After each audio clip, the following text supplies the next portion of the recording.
Don't I have a say? We think that it's for the best. Best for who? Well, It's best for all of us. Tell me how you getting separated is best for me. We'll all be happier. in the long run. If you can talk to your kids about this, you can talk to them about drugs. Visit our website at drugfree.org. A message from the Partnership for a Drug-Free America.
I mean, 6 years we must have been doing. Oh, yeah. Budget, every year budget is always fun. Yeah, and of course, in my this one's been never come on. Because I kept so I've been 12 years. It's been the last couple of years. Bring it up. They're not in the diet. Throw ideas out. And they're actually you start this process every couple of years. I mean, I was worried that what's next? Well, I don't like that addition. I drive by that addition and I don't like it. Removable props like. No, I know. But what's do it right? I would say to do always like That's I'm big process. I worry about it. Yeah. No, come on, I think if you see her, or if I see her, I'll, it's like, can we talk? Yes, ma'am. Maybe for you. Hi. Nothing to say? What are we getting here? Department heads, division heads. All right, good seeing you, sir. Okay.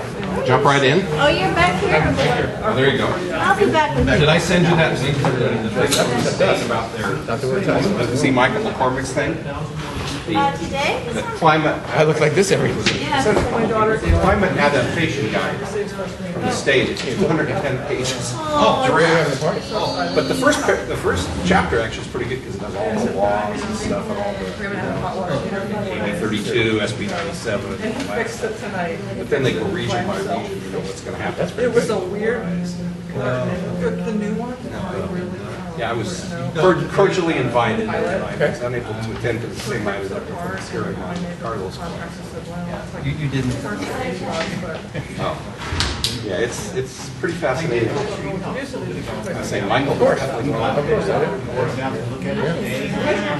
Jillian, she left you. No, I don't need one. I know, I saw her the other day. I was meeting with them. They're doing a pilot with me and the chamber, and we're going to work with small businesses to try to get them to reduce their electricity before November, because in November they're going to time of day. So the house is a wreck, so I'm just gonna So call I said, can we CFPs. get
There you go.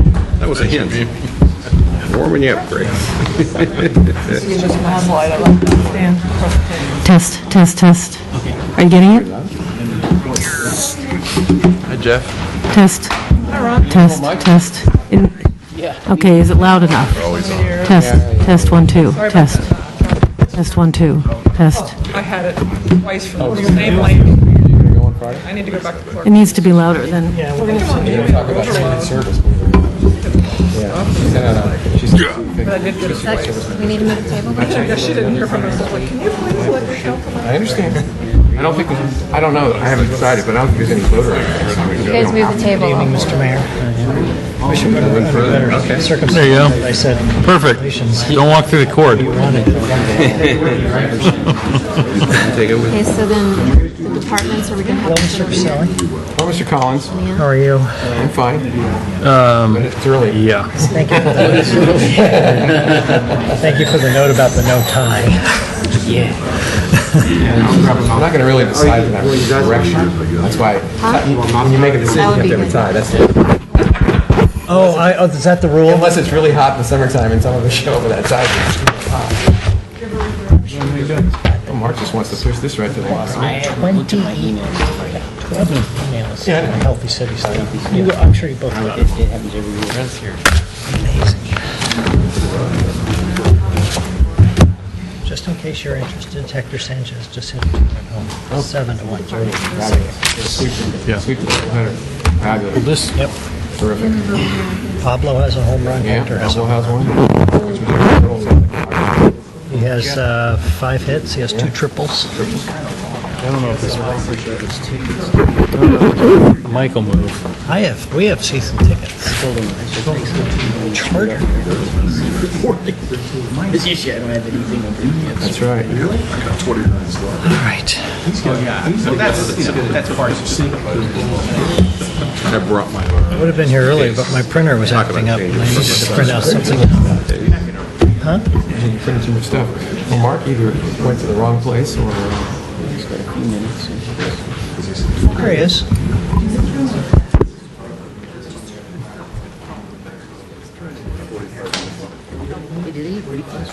Just under the wire. What? Just under the wire. No, I think I'm late, actually. Yeah, we're right. Yeah, but that's not... Well, 30 about seconds. 10 seconds, it's going to be 7 o'clock. I'll just step out and come back in. I'm just surprised that we go to the other place even though I knew it was safe. You're good.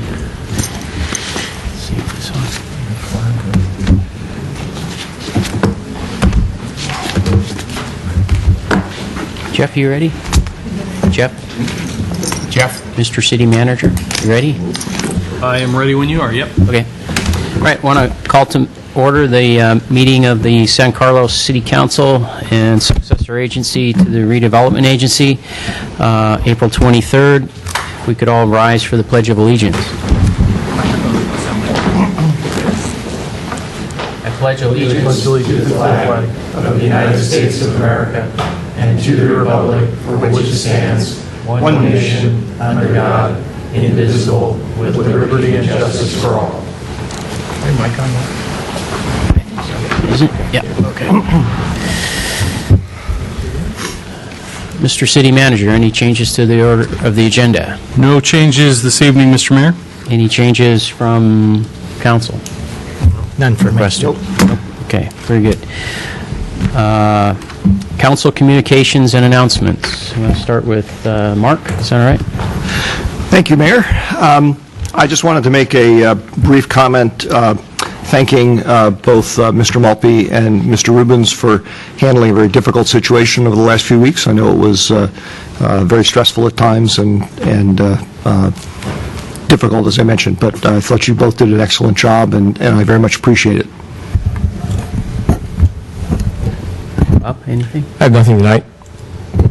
Only to echo Mr. Olbert's comments. Okay. And the only thing I have is I did attend a forum over the weekend up in Sacramento that was about Agenda 21 and ICLEI and that sort of thing.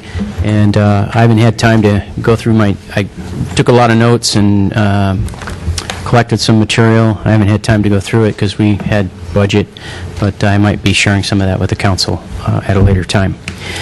And seems like I had something else I wanted to let everybody know about, but I can't think of it now, so we'll move on.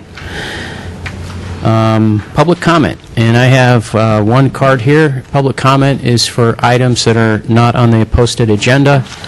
So if there's anybody that would like to address the council on something that's not on the agenda, this is the time to do it. And Andre Carpio, you're up, sir. Yeah.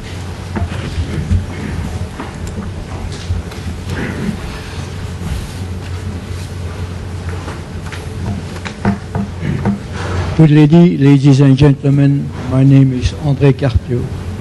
I'm sorry I will not have a hearing to my barrage. This is the condition. I come to, as usual, make a claim for comeback of my solar car that was stolen first in 2003 and again in 2004. Let me give you a little story about the solar car.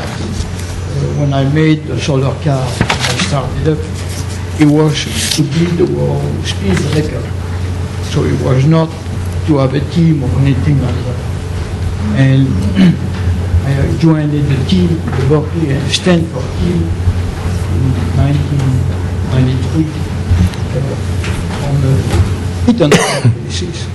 But I really got involved in 95. And there I met the Swiss team who had won the race before, and I struck an agreement to have their motorization. And when I had the motorization, then I could plan to make a solar car. Without an engine, you cannot make any car, and this was the first prerequisite. So I made a plan to get the engine, and after that, I drew a plan, and after the plan was drawn, enlisted for a team member, and we made a solar motion, my solar car. Thank you. Thank you. Mr. Malpe, is that microphone on? Just, Pardon me? is that microphone on? The mic speaker's here? podium. We'll check with the tech folks, make sure. Very good.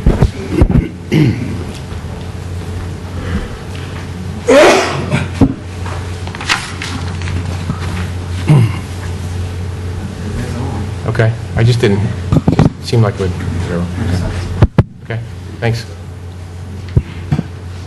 And if I may, what I intended to announce came to mind, so I'll just back up a little bit.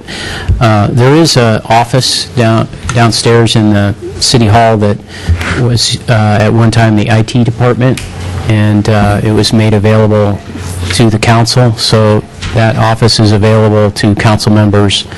And Mr. Mulvey, I don't know, you can tell me if we're going to have keys or how that's going to work, but there is an office available in City Hall for council members that if you want to use that as a place, sometimes we get asked by constituents or other parties to meet, it gives us a place to meet with folks like that and have a sort of private office. The only thing that we need to coordinate is if you're going to use it, to send an email to Mr. Malpe and let him know so that he can let the rest of us know that that's being used at such and such a time so that we don't have conflicts.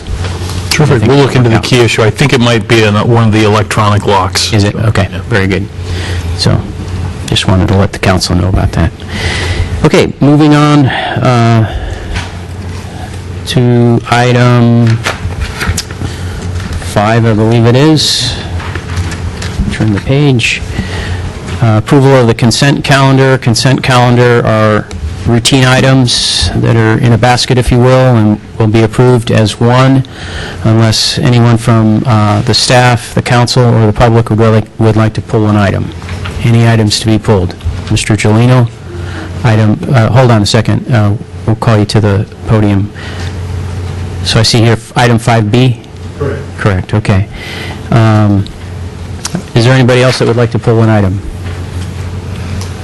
Seeing none, I would entertain a motion for items A, C, and D. Mr. Mayor, I make a motion to approve consent calendar items 5A, 5C, and 5D.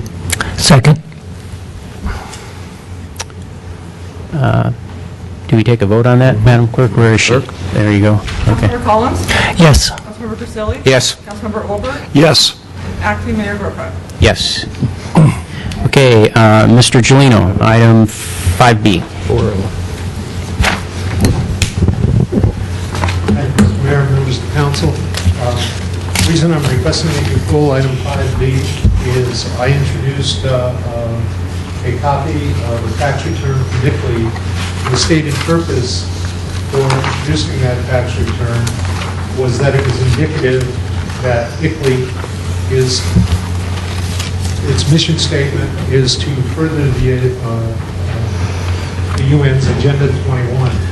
Contrary to what Mr. Moyer led you to believe, I submitted that for the record, and I'd like the record to be changed to note the purpose of my submittal. Okay, thank you. We need a motion then on item B with modifications. Can that be so moved? It can be. Do we need a vote on that then? It needs a second. We have a second. It needs a second. Okay. Do we have a second? Okay, I'll second it. Mr. Mayor, I couldn't Yes. hear the motion. Was it approved? Just to approve the item with amendments requested by Mr. Gelino. Thank you. I guess, Mr. Mayor, I'm a little confused. Could you tell me the item, point that is? I apologize. It's, let's see, we were under... It's on the bottom of page 2, Right here, item 6. Number 6, yes. I think. Is it? Oh, it's item 6. Okay, I got it. There you go. Sure, Yeah. tax information. Okay, and what are we voting on? Mr. Gelino would like it to... I heard what he okay. said. What are we voting on, though?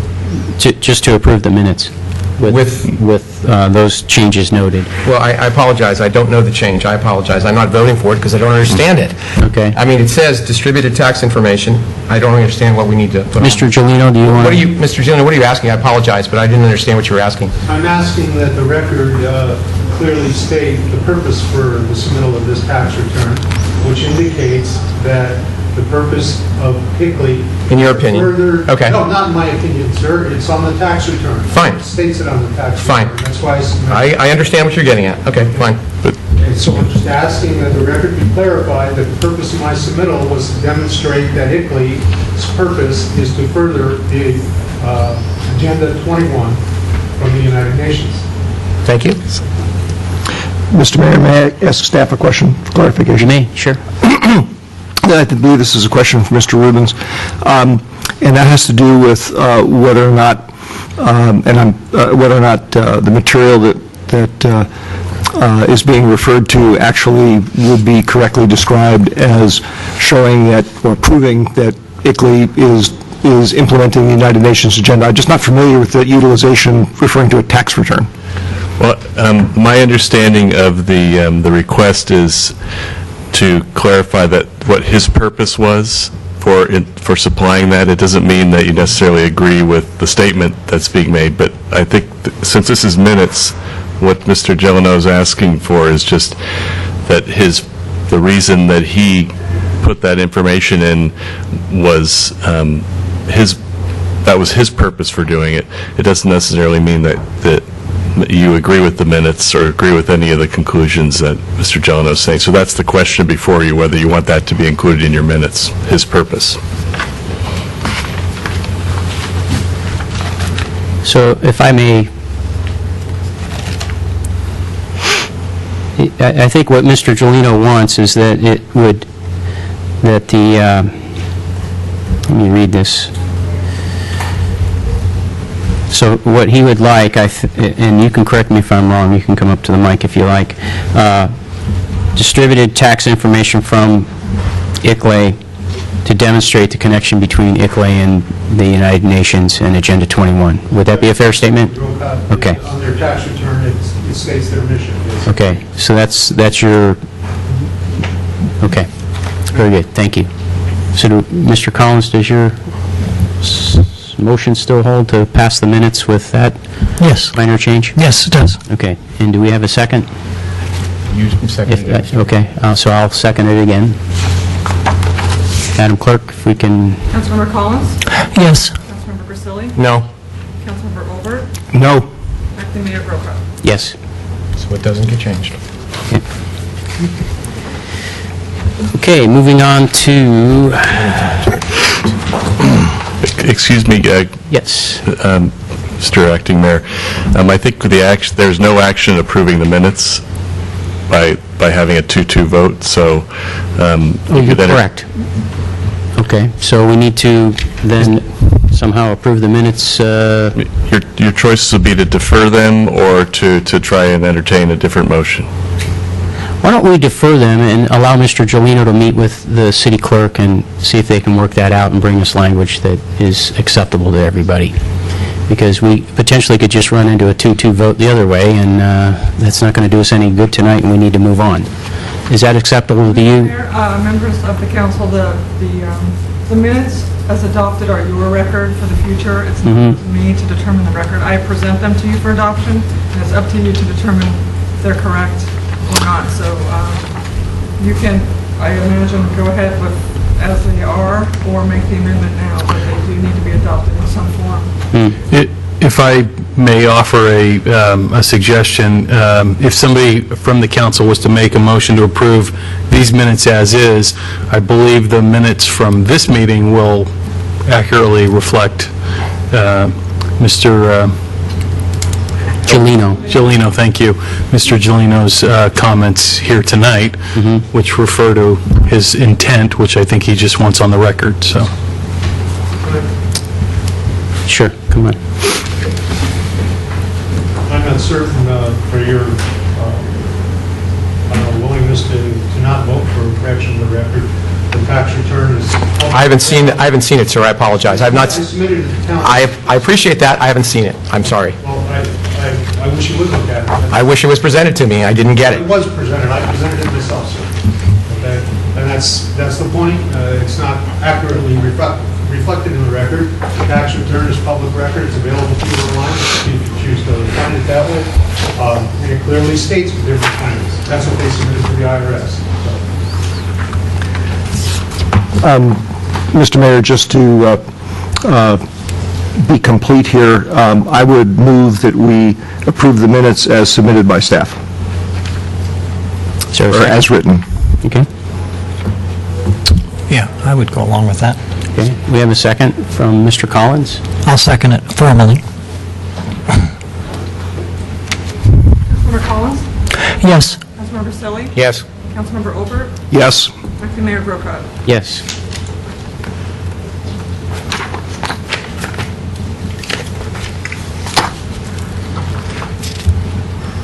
That brings us to item 6, which is reports to council, and I don't see anything on here, but do we have anything? Nothing this evening from staff. Nothing, okay. Very good. That moves us on to item 7, which is our big item tonight. Item 7A, discussion of the budget and recommended options for fiscal year 2012 through 14. Our first 2-year budget, I believe. Yeah, first in a while. First in a while. Good evening, Mr. Mayor, members of the City Council. This meeting, the purpose of this meeting and the informal setting is to hold a study session tonight with the council to discuss the budget recommendations that I am making to you, as well as have the staff provide some presentations and oversight as to the departmental budgets. This evening, if we can skip on, I'm going to go ahead and give some general overview as to the budget, looking back at the past, some comparison data with other cities, and talk somewhat about my recommendations before you this evening. You're going to get a financial overview from Rebecca Mendenhall, the city's Administrative Services Director. We're going to have presentations from, and hopefully there'll be brief presentations from the department directors on their programs and services and their departmental budgets. and priorities.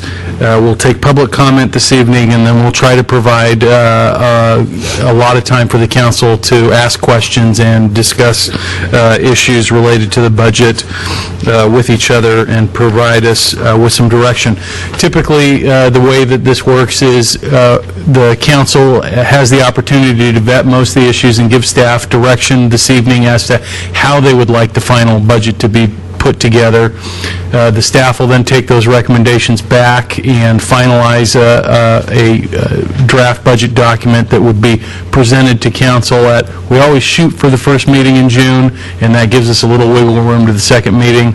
If there are any hiccups that the staff finds in putting it together, gives us an extra couple of weeks to get it adopted before the fiscal year ends on June 30th, 2012. So looking back, unfortunately, this slide gets more and more dubious every year. This is our 12th straight year of having to make budget cutbacks. We were hopeful last year that we would not be in this situation based on the last 2 years prior in terms of budget reductions. The main wrinkle causing us to go back into a deficit this year is the result of the state elimination of the RDAs, or redevelopment associations, in cities across the state of California. That cost the city's general fund approximately $1.3 million a year, coupled together with the budget surplus that we had been running from last year's budget, as well as how our revenues and other programs and services were responding. It resulted in an approximate $300,000 budget deficit for us to begin working with at the staff level this year. In the past, we've had a number of reorganizations and reduced departments and management positions, rank and file positions, pretty much across the board. Probably more heavily in administration, but definitely over the last several years there's been quite a lot of position elimination. We've eliminated and outsourced 33 full-time staff positions in the city. We've gone from a high of 126 full-time employees in 2001 to 93 today. And we have, over the last several years, frozen salaries, eliminated bonuses, reduced a number of employee benefits, tiered retirement, and done quite a bit to the tune of, I would estimate, approximately 10% plus or minus in terms of the salary and benefit package for city employees.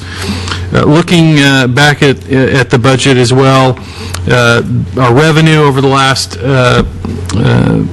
several years has grown on average less than 1%, while at the same time our expenditures have grown on average by 2%. I would argue that under most organizational paradigms, 2% growth in expenditures is considered to be on the very low side. We obviously continue to spend money on salaries and benefits, and as I just mentioned, our salaries and benefits have gone the other way over the last several years, but we do purchase things like fuel, electricity, lots of supplies and material from the private sector to keep the city running. We hire contractors not only for professional services, but maintenance services and capital projects as well, in terms of things like large-scale sewer and street projects throughout the community, and we don't have the ability to control what those market costs are bearing as we issue contracts through the RFP, the competitive process. Prior to outsourcing in 2010, police and fire accounted for approximately 60% of the city's general fund budget, and what we had seen several years prior was a trend that showed that police and fire costs were growing far beyond the 2% level. I think they were on average growing closer to 5% a year, and that was driving what at the time was a $3.5 million budget deficit. So by comparison, the deficit that we're dealing with tonight is of a very different nature. It's derived from the singular event of the RDA being dissolved, which didn't create so much an ongoing structural deficit as it did create a one-time hole in our budget that we needed to rebuild and create a new starting point moving forward. Finally, and I covered this a little bit, sorry, I got a little bit out of order, talking about the employee cuts, which equated to approximately $500,000 in savings, and those are ongoing savings. Reduction in salaries, elimination of bonuses, pension reform. We, I think, were the first city in the state of California to go with 3 retirement tiers. We had originally tiered miscellaneous employees from 2.7 to 2.5 back to 2% at 55. Which is the tier that just went into effect, I believe it was in March, wasn't it? April, okay, so just went into effect this month. Another significant change for employees in this organization was the requirement for them to pick up a far greater share of their own costs for medical insurance. That's something that is continuing on in the current contract. Employees have been paying more and more. I can't give you a specific number because it depends on a number of factors related to individual employees, whether or not they're taking employee only, employee plus one, employee family. There's a benefit where they could waive if they have medical coverage from elsewhere, and we have a number of medical plans to choose from, so the costs are across the board, but employees have begun to pick up a fairly significant portion of those medical premiums moving forward. In addition, the council capped vacation accruals at the 2-year level, so vacation becomes use it or lose it. So in other words, if you accrue 10 vacation days a year, you could have 20 vacation days on the book, and anything beyond that, you would stop accruing vacation days. And then finally, we are in our 8th year of a mandatory 1-week holiday furlough where employees are required to take either paid time off if they have it or go into an unpaid leave status if they do not. So moving forward and looking a little bit at some of the data from other organizations, this slide speaks for itself, gives you some idea of the staffing levels here in San Carlos. We're very different from our neighbors. We've talked quite a bit in the past about some of the reasons for that.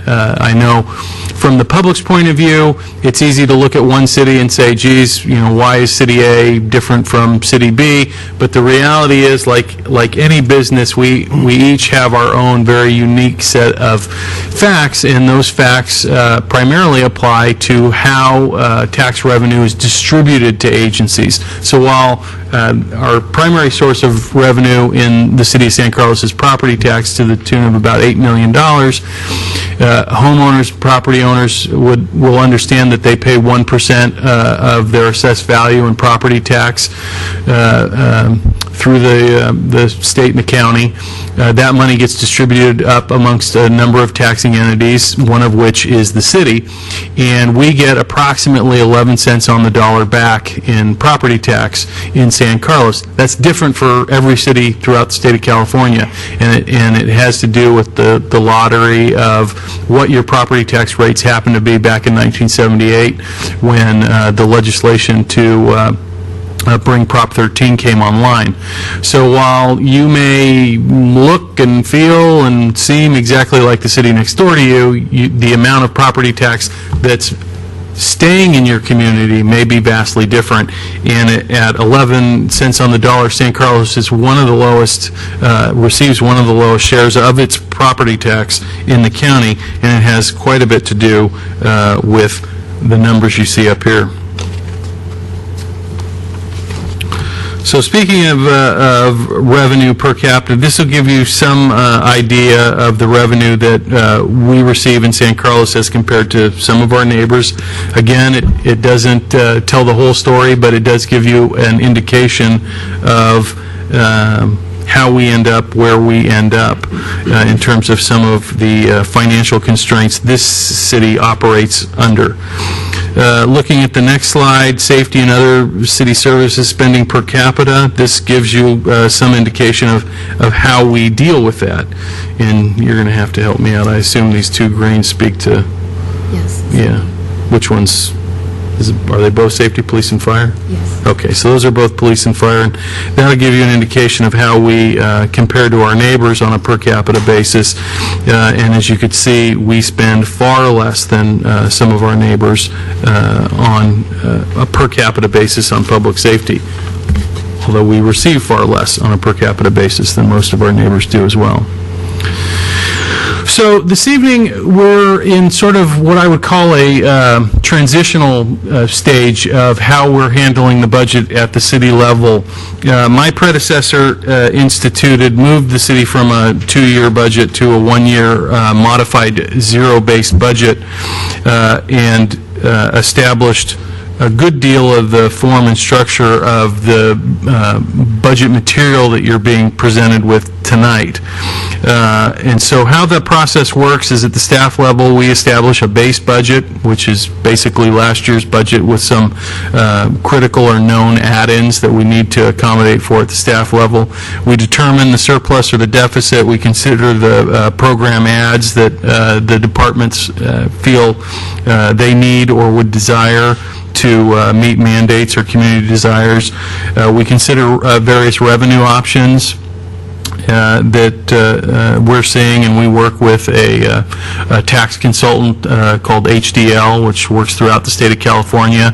They're a terrific firm to work with because they are working throughout the state of California, and they hit the mark remarkably close most years in terms of what our property tax and sales tax is going to do. So we work with those folks. We talk to the department heads about their fees, their programs, and the revenue that we may be coming in. One of the big changes in revenue from year to year in our city is actually the fees that we receive related to development. If we have large projects happening in town, we receive large development fees, building permit fees, and those kinds of things. So we can really see the most fluctuation around those development-related fees from year to year, as well as they have a tie-in on the residential side to the overall health of the economy. And the current recession that we're working through now has been very housing-based, and we definitely experienced a slowdown early on. I am happy to report that things definitely seem to have picked up according to the building division over the last year. So I take that as one of the indicators that San Carlos may be moving in the right direction from an economic point of view. And then finally, we talk about the various cuts and options that we could present to the City Council, which you see before you tonight. Moving forward, we're working on reintroducing a 2-year budget. I think that this approach has a much stronger future-oriented planning aspect to it. The zero-based budget in times of extreme budget crisis, I think, worked well to focus the council on the micro issues, but it very much ignores the macro policy setting issues about, are you spending enough money on this program versus this program, and how would you like to allocate your resources? One of the first things we learn in political science courses that we teach our young folks is that the real purpose of government is to allocate scarce resources, and the purpose of the council is to make those decisions about how those scarce resources are spread throughout the community in terms of funding programs and services to the citizens and businesses of San Carlos. A couple of things that we're dealing with in the recommended budget by the city manager are the beginning structure of a program and performance-based budget. We'd like to be able to provide the council with more information about the programs and services that we provide. There's been a desire, I think, on the council for a long time to have that type of information. I think the community has a desire to understand how our budget works more from a service and program point of view, and less from we spend X on this department and X on that department, but rather talk about the programs and services that folks really care about. We're also working to build some performance measurement data into the budget. We don't want to get carried away with that. In my opinion, I think performance measurement data can be useful, but it can also be taken to the extreme. As you saw a couple slides ago, we don't have a very deep bench at the staff level, and so we want to be respectful, making sure we're not spending all our time counting our beans, and we're spending the vast majority of our time servicing the community. But I think that this information will be valuable and useful to the county, or to the council and the community as you set priorities in the future. One of these components took place, I guess, maybe about 2 or 3 weeks ago now, which was a community-wide citizen satisfaction survey, and we'll be reporting out on some of those findings in probably the next month or so when the information becomes finalized. We did include money in my recommended budget for an economic development function. Prior to the elimination of the RDA, the economic development function of the city was almost completely funded by redevelopment, so that's in there. I included in my recommendation to you the creation of a city engineer position. As you know, we're currently recruiting for a public works director position.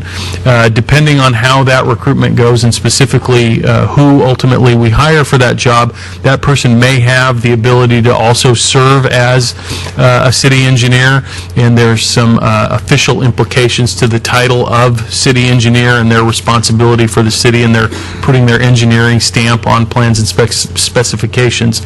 So one way or another, we have to have a city engineer. That could, as it has been in the past, also be the public works director. But I'd rather not limit the city to having to hire a public works director who can also serve as the city engineer. I think over the last, 10 years, we've talked a lot in this city about the need to add to the Public Works Department and engineering specifically. We have far fewer employees in our engineering department than our neighboring cities. We rely heavily on contract engineers. I think right now we've got a number of projects going, including especially in the area of sewer, where we're working under the Baykeeper's consent decree, and it's my recommendation that we need to add a position there. If the Public Works Director could also serve as the city engineer, then likely we would fill this engineering position, or not likely, we would definitely fill this engineering position at a lower level, either and most likely that would be an associate level or journey level engineer in the city. And finally, we did make a reduction within my recommendations in the equipment and technology replacement funding. This fund was formed probably about 5 years ago now, so we've got some history in terms of what we're spending, what we need, how the equipment's holding up, and we found that we think we can handle a reduction there to the tune of, what, $50,000 a year less than we were funding it before. Some new things that we added to the budget include commissioner and volunteer dinner. We've got, as you are well aware, quite a few wonderful volunteers, not only serving on our commissions, but serving the city in a number of capacities. And we'd like the opportunity to spend, I believe it's about $4,000 a year to celebrate their accomplishments. Over the weekend, we had a volunteer breakfast at the ACC, and one of the stats that we talked about was the over 10,000 hours that this city receives in terms of volunteer support, which we estimate its value at approximately $230,000 a year. So this would be, in my opinion, a great return on investment. We did address consulting hours to implement our economic development plan within the budget to provide additional funding there. Again, that's derived from the demise of the RDA and the need to, in my opinion, to continue on with economic development in San Carlos. And then we've also recommended a dedicated school traffic enforcement within the recommendations tonight as well. Recommended, let's see, just make sure I'm not starting to tread onto Ms. Mendenhall's purview. In terms of revenues, we're continuing to offer Popular Adult Soccer League, which is generating revenue for the city. Our Parks and Recreation Director will talk about that more later. We are increasing financial services contract. One of the shared services that we've done for quite a while is we've provided financial support to SBWMA, or Rethink Waste, as many of you know them. So we're their financial service agent. They just did an RFP process. We were the only city to respond to the RFP, and we were proposing increasing that contract to the tune of approximately $25,000 to cover city costs. Back in January, we talked a bit about, at length actually, about the Kiwanis building and the city taking back the Kiwanis building and providing additional programming there that the Parks and Recreation Department believes will generate revenue. They still believe those things are all true. However, we're just a few months from taking back the Kiwanis building and aren't prepared right now with the necessary programs to move forward. It's the recommendation of the Parks and Rec Department and myself that we extend that lease with the school that's there now for an additional year and revisit that issue next year, which would continue to generate, I believe, is it $80,000, $90,000 a year in lease revenue for the city moving forward. So that'll buy a year at the status quo, and we'll revisit the issue next year. Yeah, I got that. I moved it around. I wanted to leave it to last. And then finally, we have approximately $300,000 in the recommendation associated with an electronic billboard in the 101 corridor. We've been approached by a company that owns a paper billboard in town, one of the big ones down by Nectar on the southbound side of 101. And they've proposed taking down that billboard and putting up an electronic billboard at the very end of Branston, quite a distance from the residential area. It's a proposal at this time. We've been working with the company to understand how it works, what their reputation is, where they've done this. They've done it throughout Northern California. We're prepared to probably bring this item to the council in approximately a month. We're going to be doing some community outreach with the East Side and the business community to determine if there are any issues that we're not seeing at this point, and we'll bring it to you for action. But wanted to call your attention to that because it's a significant piece of how we're putting the budget together. In terms of program reductions, there's a significant reorganization of the Community Development Department. As I mentioned earlier, the redevelopment agency dissolution is really driving this particular budget deficit this year, and most of that money and programs are spent and accounted for within the Community Development Department. The Community Development Director will be providing more detail on that later this evening. We're proposing to eliminate a building maintenance worker position. That position is not currently vacant, but the elimination would not result in any layoffs. Now, I should also mention on the Community Development reorganization, that reorganization does have the potential to result in 2 layoffs. The building maintenance worker position, however, does not, as there's currently a vacant senior building maintenance worker. We'd like to fill that position and eliminate the building maintenance worker behind it, and that'll be handled through an internal recruitment where all of the building maintenance workers would have the opportunity to apply for that position. And then finally, there is a recommendation in 2014, so not this coming budget, but the following year, the second year of the budget cycle, to eliminate the Healthy Cities Tutoring Grant Program.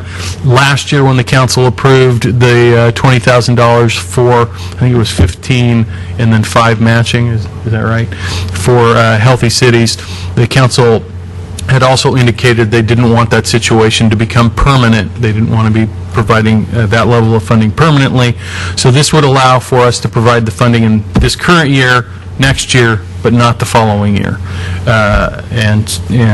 So we can talk about that more this evening. So with that, I'm going to turn it over to Rebecca to give us a quick financial overview. Rebecca, before you do that, I just wanted to give the city manager his due respect and offer to the council if there's any questions that you have at this point that are more in general nature, not getting into the specifics, because we'll get that with each department head. But if you have any questions that are in general nature for the city manager, Mark?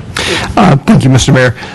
Actually, it's a somewhat specific question, but it's just a clarification.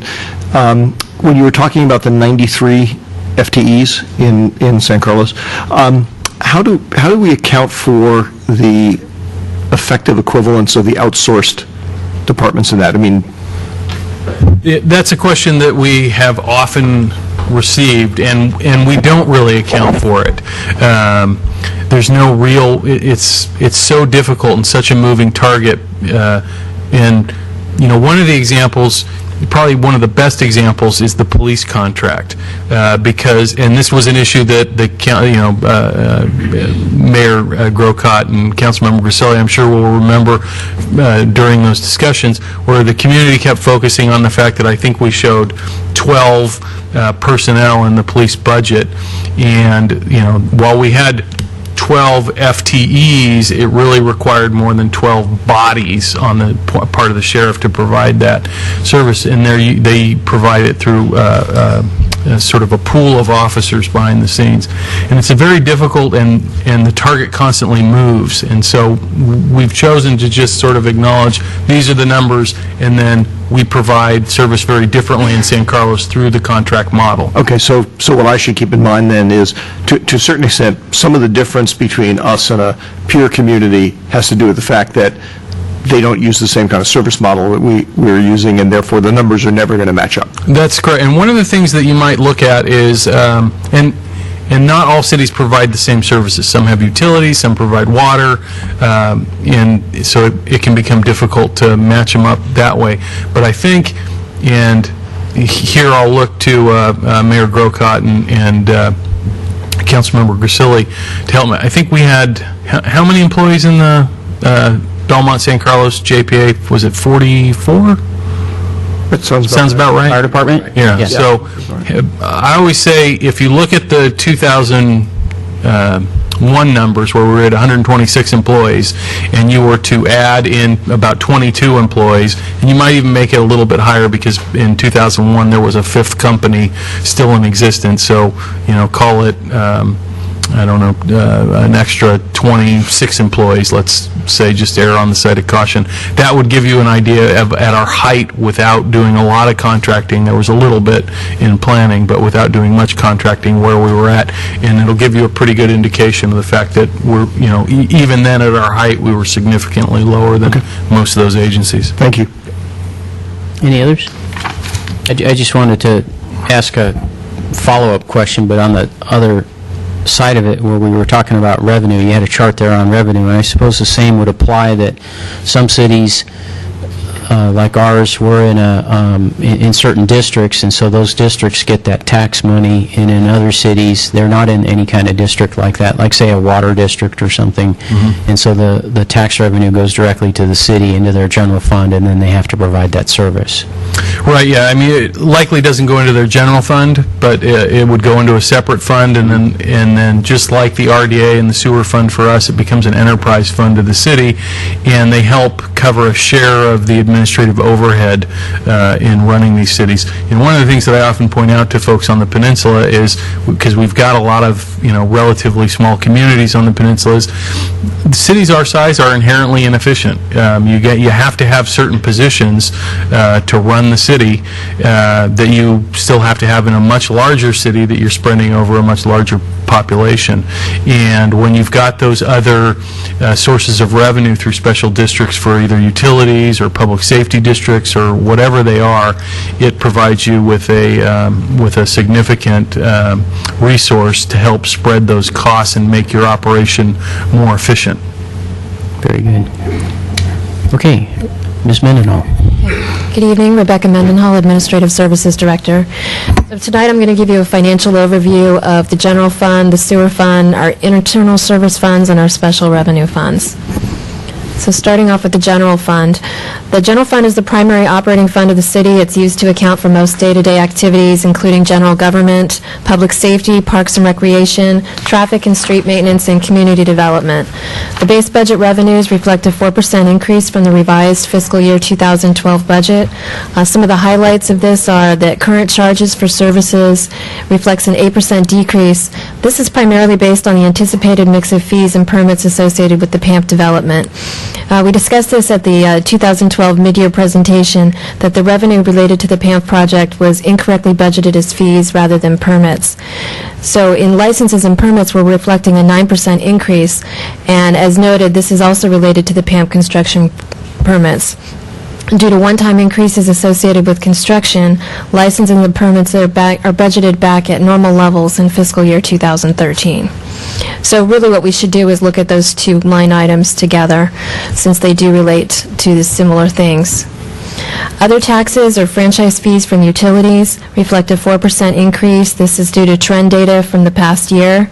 However, this base revenue is actually a 2% increase over projections, so it's right in line with what we would expect. Property taxes reflect a 7% increase based on the general assessment rolls and information provided by our third-party consultants. And although this increase seems large over the fiscal year 2012 revised budget, the increase is only 3% over projected revenue for the year. Sales taxes reflect an increase of 6% over the revised budget, but similar to property taxes, it's only a 2% increase over projected revenues for fiscal year 2012. Transient occupancy tax, or TOT tax, for our hotels reflects a 14% increase from budget, or a little less than $100,000 based on trending data. This increase is also only a 2% increase from our projected revenue from 2012. So here's a chart reflecting the revenues as a percentage of total. You can see that property and sales taxes account for approximately $14.3 million, or 55.1% of the total revenues. Total expenditures reflect a 1% increase from the 2012 revised budget. Salaries and benefits have been funded at 100% based on all current known MOU provisions. Pensions have been budgeted based on current PERS rates. Other post-employment benefits have been funded at approximately $352,000, or 5.5% of total payroll contributions. Base operating expenses have been increased at 2%, with certain professional services increasing by 3 to 5% for known contract arrangements. The PERS side fund obligations, this is a new category this year. We've pulled it out from the operating expense. It shows an increase of $837,000. This is our estimated portion of the Belmont San Carlos JPA side fund. In prior years, this was paid through our PERS rates and included in the salary and benefit costs as part of our JPA contract. Similar to the police department, now that we no longer have an active payroll at the JPA, this amount needs to be paid for separately. There are 7 years remaining on this obligation. And capital outlay reflects a decrease, as fiscal year 2012 included one-time purchases for radios in the police department and a fire engine from the JPA. So here's a chart reflecting the base budget expenditures by department as a percentage of total. Public safety represents about 51%, or approximately $14.6 million. This table represents the city manager's revenue recommendations identified in Attachment B of your staff report. Major changes include the expansion of the popular adult soccer league and the lease of city-owned right-of-way for a new billboard. This table represents the city manager's program changes and expenditure reductions, also identified in Attachment B in your staff report. Funding additions include funding for a commissioner's dinner totaling $4,000, funding for consultants to implement the economic development plan totaling $75,000, the addition of dedicated school zone traffic enforcement totaling $27,600. And our savings options include the reorganization of the Community Development Department, representing savings in the fiscal year 2013 of $81,000 and almost $174,000 in fiscal year 2014. The elimination of the building maintenance worker, backfilling with contractor hours, will represent savings of $44,000, and the elimination of the Healthy Cities tutoring funding in 2014 represents savings of $20,000. So this chart reflects the recommended budget expenditures by department and as a percentage of total. So public safety still represents about 51% of the budget, which is very close to the amount budgeted in sales and property tax revenues.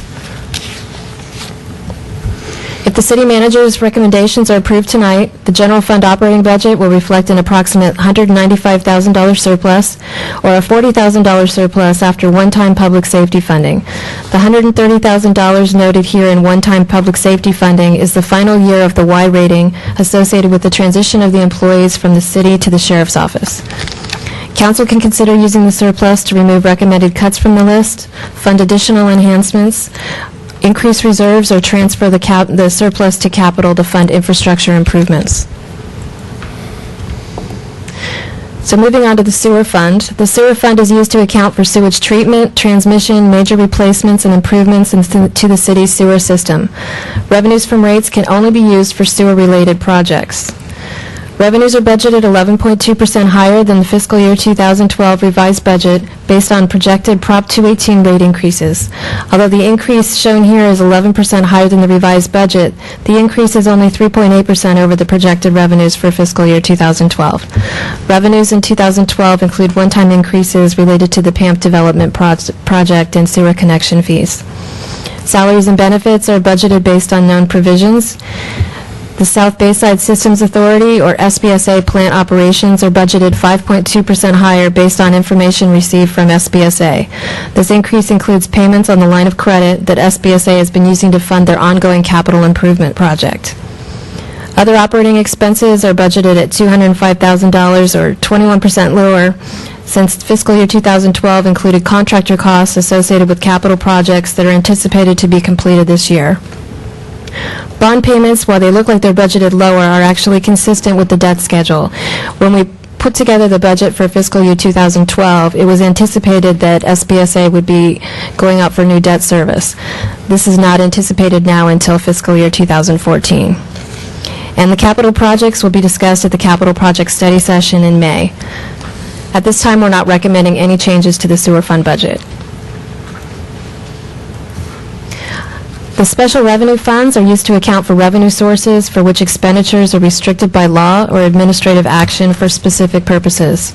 The special revenue funds include the National Pollutant Discharge Elimination System, or NPDES, police grants, and library tenant revenues. Revenues are budgeted 5.6% lower due to revised estimates in NPDES revenues and the elimination of the $4 VLF fee, which expired in December 2012. Fiscal year 2012 projections also include receipt of the SLEFS grant, or Supplemental Law Enforcement Grant, totaling $100,000. Due to the uncertainty of these funds, it's not been budgeted in fiscal year 2013. Operating expenses are reflected lower here due to contracting costs associated with the library remodel, totaling $400,000 in fiscal year 2012. Staff's not recommending any adjustments to the special revenue funds at this time. The internal service funds are those funds used to account for special activities performed by a designated department for other departments on a cost reimbursement basis. The internal service funds include workers' compensation, risk management, and longevity benefits. Revenues are budgeted 29% lower due to the level of funding for other post-retirement benefits. Expenditures are budgeted 40% lower due to the one-time payment in fiscal year 2012 to establish the Public Agency Retirement Services, or the PARS Longevity Trust, in the amount of $1.2 million, which is used to fund longevity payments for retirees. Going forward, the city will make annual contributions to the trust. Staff is not recommending any changes to this budget at this time. So in summary, the recommended budgets for all funds reviewed tonight are shown here with their reserve balances. Under the GASB 54 presentation for fund balances, the fund balances are split into several categories. Unassigned balances are immediately available for use. Assigned balances include amounts that are set aside to be used for specific purposes. The city manager is authorized by the city council to assign balances, and included in the general fund are 2 assignments for unfunded liabilities and infrastructure improvements, totaling $6.2 million. Committed balances are those that have been committed by council via resolution. A resolution is required to amend or rescind the committed balances. In the general fund, these include reserves for economic uncertainty in the amount of about $2.9 million, and the strategic property acquisition reserve in the amount of about $4.2 million. In the special revenue funds, this includes the fund balance associated with the library tenant revenues. Non-spendable or restricted balances are amounts restricted by external parties or contracts. These include reserves for advances to other funds, and in the special revenue funds, police grants that are subject to certain restrictions.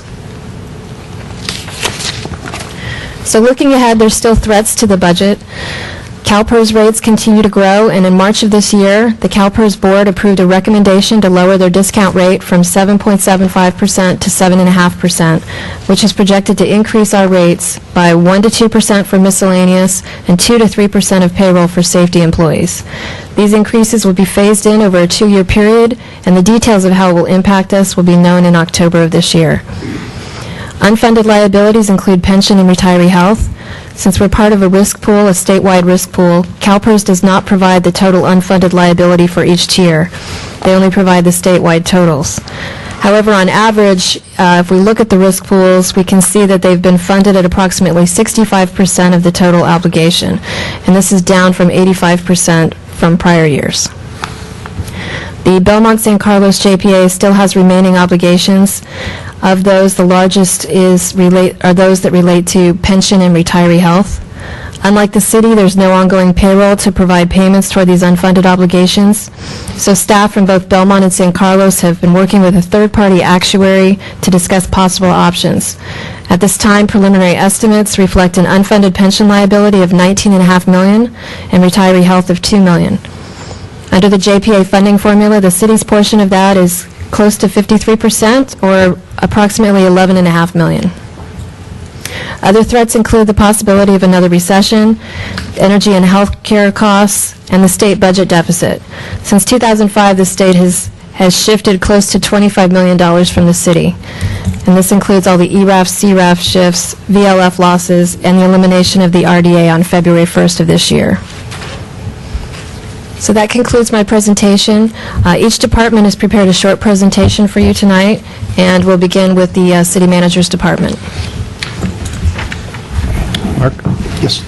Thank you, Mr. Mayor. Just a quick question before you proceed, if you will. Looking at the budget threats, since most of them are unfunded, well, they're all unfunded liabilities except for the bottom few, has staff had an opportunity to do any thinking about how you might translate that into annual costs? In other words, you'd have to be making some assumption about how those liabilities would be paid for after you also made an assumption about what the liabilities are. But I'm just wondering if you've had any chance to think about that.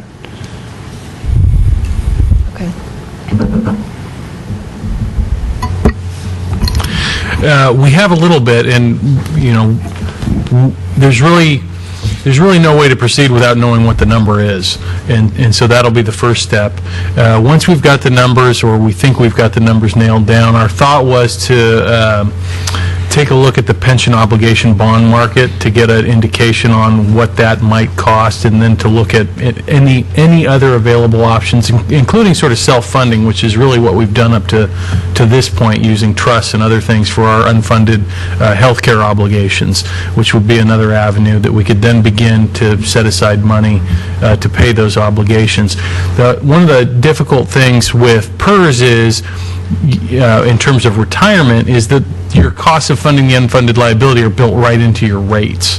So unless you're going to do a pension obligation bond, you really are doing pay as you go, and you're going to be subject to some of the wild swings. And PERS over the last few years has introduced some new policies to try to smooth that, so when the times get really good, we don't see the big dips in the rate that we've seen in the past, and when the times get really bad, we don't see the huge spikes. But without the actual numbers, it's going to be difficult. But I think our best bet on sort of getting to the heart of the matter in terms of how much money we could set aside is to approach the bond market. And if I may, so the Belmont San Carlos JPA, as I recall, you were saying that the obligation is, we think, someplace in the neighborhood in aggregate of about $21-ish million, is that Yes. right? And our share is 53%, or as to be determined through negotiation. If you had to and you may have, and I just missed it, if you tried to put a number on the first two items, what would they be? As On an annual basis? No, well, I already just asked you that, and I respect that, but on a liability basis. Well, as I mentioned, the PERS doesn't give us what the unfunded liabilities would be, but I would estimate it's close to $50 million. On those first two? In total. Oh, in total? In total. So 50 million plus our share of 20-some-odd million? Right. Okay, thank you. 35. Well, if we're going to go there, then you mentioned there's a side fund of $1,438,000 every year that we're paying? Yes. Okay, that's about $10 million. That has nothing to do with the 11.5? The 11.5 is for the unfunded pension liability, not the side fund. And the side fund relates to? The side fund relates to when they did the pension benefit enhancement in early 2000. Right, but you just said pension in both sentences, I thought. Did I mishear that? I'm sorry, I apologize. No, yeah, you can. There's two forms of unfunded liability. Okay, that's what I'm trying to identify. Yeah, the first form is the form that everybody's familiar with that relates back to the increase in pension benefits. Okay. And I'm not going to explain that. That's the $1,438,000. That I believe that. Yes, that includes the police department as well. The second form of unfunded liability that we're dealing with that's particularly evident on the fire side, because there isn't a continuing payroll, so it's not wrapped into any ongoing payroll rates, has to do with the assumptions of the pool you're in. Cities that are on the smaller side and other special agencies like the fire department that are on the smaller side and don't have a lot of employees in their own plan are all pooled together with like agencies throughout the state. And the pools, as well as the standalone plans, all have unfunded liability that's arising out of the issues related to PERS investment income returns, that's related to the issues that we're hearing about in the paper a lot, about them changing the life expectancy assumptions of retirees. All those things are leading to the overall health or lack of health in terms of those pools. And so we bear a share of that unfunded liability as well. And several years ago, that unfunded liability wasn't talked about much because it was smaller than the unfunded liability that was resulting from the actual retirement enhancements. And over the last several years, due to the economy and PERS investment returns and other factors, they seem to be evening out and even switching position, with the 800 gorilla becoming those types of unfunded liabilities that I'm talking about that relate to the PERS and the PERS assumptions. Okay, so just to put it all in perspective, you indicated to Mr. Olbert that the first two, ballpark, because we don't have the numbers, might be $50 million. The first two items on that page. The first three would be $50 million. First three? Oh, I apologize. I'm sorry, in total. He asked two, and okay, so the first three. So then on top of that, we have another, we have the side fund. Yes. So it's 50 plus 10, so it's 60 altogether then. Yes, assuming that the 35 million number is. I understand. Is close, with the basic assumption. So it's basically 39 for the first two, estimated, we're not sure, 11 and change for Belmont San Carlos JPA, and 10 for the side fund. Yes. Is that correct? So a total of $60 million that is unfunded, and we have to figure out a way to pay off sometime in the future. And yes. Right now, we basically have a plan to pay off about 10 of it. Okay, I'm just trying to make sure everybody understands that as nice as this budget may be balanced, we owe a ton of money. Well, and I would also point out that's just the pension unfunded obligation. It doesn't deal with health. Retirement. Thank you, Mr. City Mayor. I just want to make sure everybody understands the scope of the numbers here. Thank you. I think we're planning on having you pay for the difference. Right. I'll write the check tonight. Yeah. Okay. Thanks. Mr. Collins? Just a question on this unfunded liability. You mentioned something about a bond. How would that work? Well, actually, we're talking about it as a possible option for the JPA remaining obligations, and we would go out for a bond to hopefully get it at a lower interest rate so we could pay off the obligation. Over time, it would be a less amount than what we would have had to pay if we were continue to pay through PERS at their 7.75%. So depending on what the rates on pension obligation bonds are currently in the market, we could hopefully save some and pay it off sooner. So what's the time frame on the 60 million, and would the bond allow us to pay over a longer period of time? Well, we're working right now, and this is why I'm focused on the Belmont San Carlos JPA dissolution, because we have a third-party actuary that we're working with right now to try to get the information out of PERS. Because, as I mentioned, our other tiers are part of a state-funded risk pool. It's difficult to get the information as to what our actual unfunded liability is. But because we're going through the dissolution process, we do have preliminary numbers from PERS, and so we're looking at what our options are. One thing that we do not want to do is move into a terminated status, because the cost for that would be exponential. So we're trying to just look at all of our options right now, and once we have something more concrete, we can bring it back to the fire board and then subsequently the member agencies for discussion. What do you mean by terminated status? As part of the risk pool, if you determine that if there's no more payroll, so if there's no more active employees on the payroll, you can move into two statuses. You can move into a terminated plan, where CalPERS will calculate exactly what you owe as of today in today's dollars, and then you can pay it off for an amortization period of some time. But the discount rate that they're using for that is 3.5% versus 7.75%, so you can imagine that the cost for that would be a lot higher than what they would normally be. The other option is to move into an inactive status. So they move you into an inactive risk pool. The cost for the inactive risk pool is higher than the active risk pools because of the number of agencies that are in that pool. And so that's what we're looking at now, is once we move into that, how do we go about paying off that unfunded liability? And that's one of the things we're talking about, possibly a pension obligation bond. I don't know which one of you answers this, but going forward, what sort of controls or things can we do independently to sort of change this trend? Is there anything that we as a city, or are we fully dependent on the way that PERS operates? Can we change how we operate as a city in the future to get away from these kinds of obligations and get away from defined benefit plans and that sort of thing? That's a question that's come up in the past, and we've had some discussion on, and the question has two answers. Yes, you could, and no, you'll never be able to afford to do that. The $60 million price tag would likely be today, I would estimate it at north of $100 million if we tried to leave PERS today, pay off our obligations, and develop a different benefit program.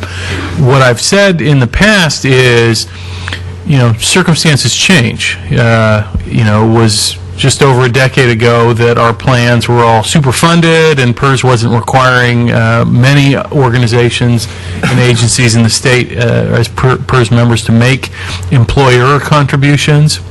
Employees always made their contribution, or cities that were making the contribution on employees' behalfs were making those contributions, but the employer contributions weren't made for a number of years. If we ever get into a position again like that, that would be the time to really ask those questions and look at your other options. They might become significantly more viable during an upcycle, particularly a really good upcycle, to look at getting, it's kind of cashing in while the market's high, so to speak, and paying off those obligations with really the PERS investment money as opposed to the money from your pocket. Based on where we're at today and the changes that PERS are making to smooth the formula so that it doesn't have this impact, actually makes it more difficult to achieve that status in the future. At this point, I would say that we're in PERS up to our ears, as are, most other governmental organizations, and the numbers that we're dealing with just make it virtually impossible to imagine a scenario where we're going to be able to afford to get out. That said, managing the benefits we have. This city has never paid the employee share. The employees have always paid that share out of their pocket. That's a good thing. We've tiered retirement to what I believe is a acceptable and much more sustainable level when we look back historically. That's a good thing. I think if we can stay this course, most of the active employees and the miscellaneous and I think the police tier as well, are built into our existing budget. So we are paying for that unfunded liabilities as we go. And it'll just be a matter of continuing to monitor that year in and year out. I think that this will be a situation that will affect an entire generation of public safety employees before it's fully resolved. And that said, the only qualifier I'd put on it is unless there's significant reform at the state level of PERS or the Supreme Court's prior rulings on how retirement benefits in the PERS system are applied to existing retirees. Thank you. Any other questions? I just have a couple of comments related to this item of the obligations and what we have here. I think it would be useful to have a graphic that could be given to us either when we look at the budget again or perhaps when you bring back the item of better numbers and we know this information in a more concrete way. But something that shows us where we are with our reserves. You showed a chart earlier of the different reserve funds that we have. Where we are with our, general year in, year out income and expenses, and then what these liabilities are, so that we can compare. I think this is a little bit what Mr. Grisilli was referring to. Is, we may have a balanced budget, but we've got sitting over here this huge debt that we have to pay off at some point. And I understand, you've talked about ways that might be handled, and there are a couple of different ways to do that. But I think it's healthy to acknowledge, just like you would with a family budget, acknowledge what your debts are and how you're going to pay those off, and compare that to what are your assets, what are the things that you actually have. And I suppose if you were to do something like that, you could include, what's the value of the city altogether. We do have property assets and so forth, and just to put it all in one place where you can see it all at one time, I know to this council member that would be a useful tool. We could certainly look at doing something like that. Okay. All right, we're ready to move on with the presentation.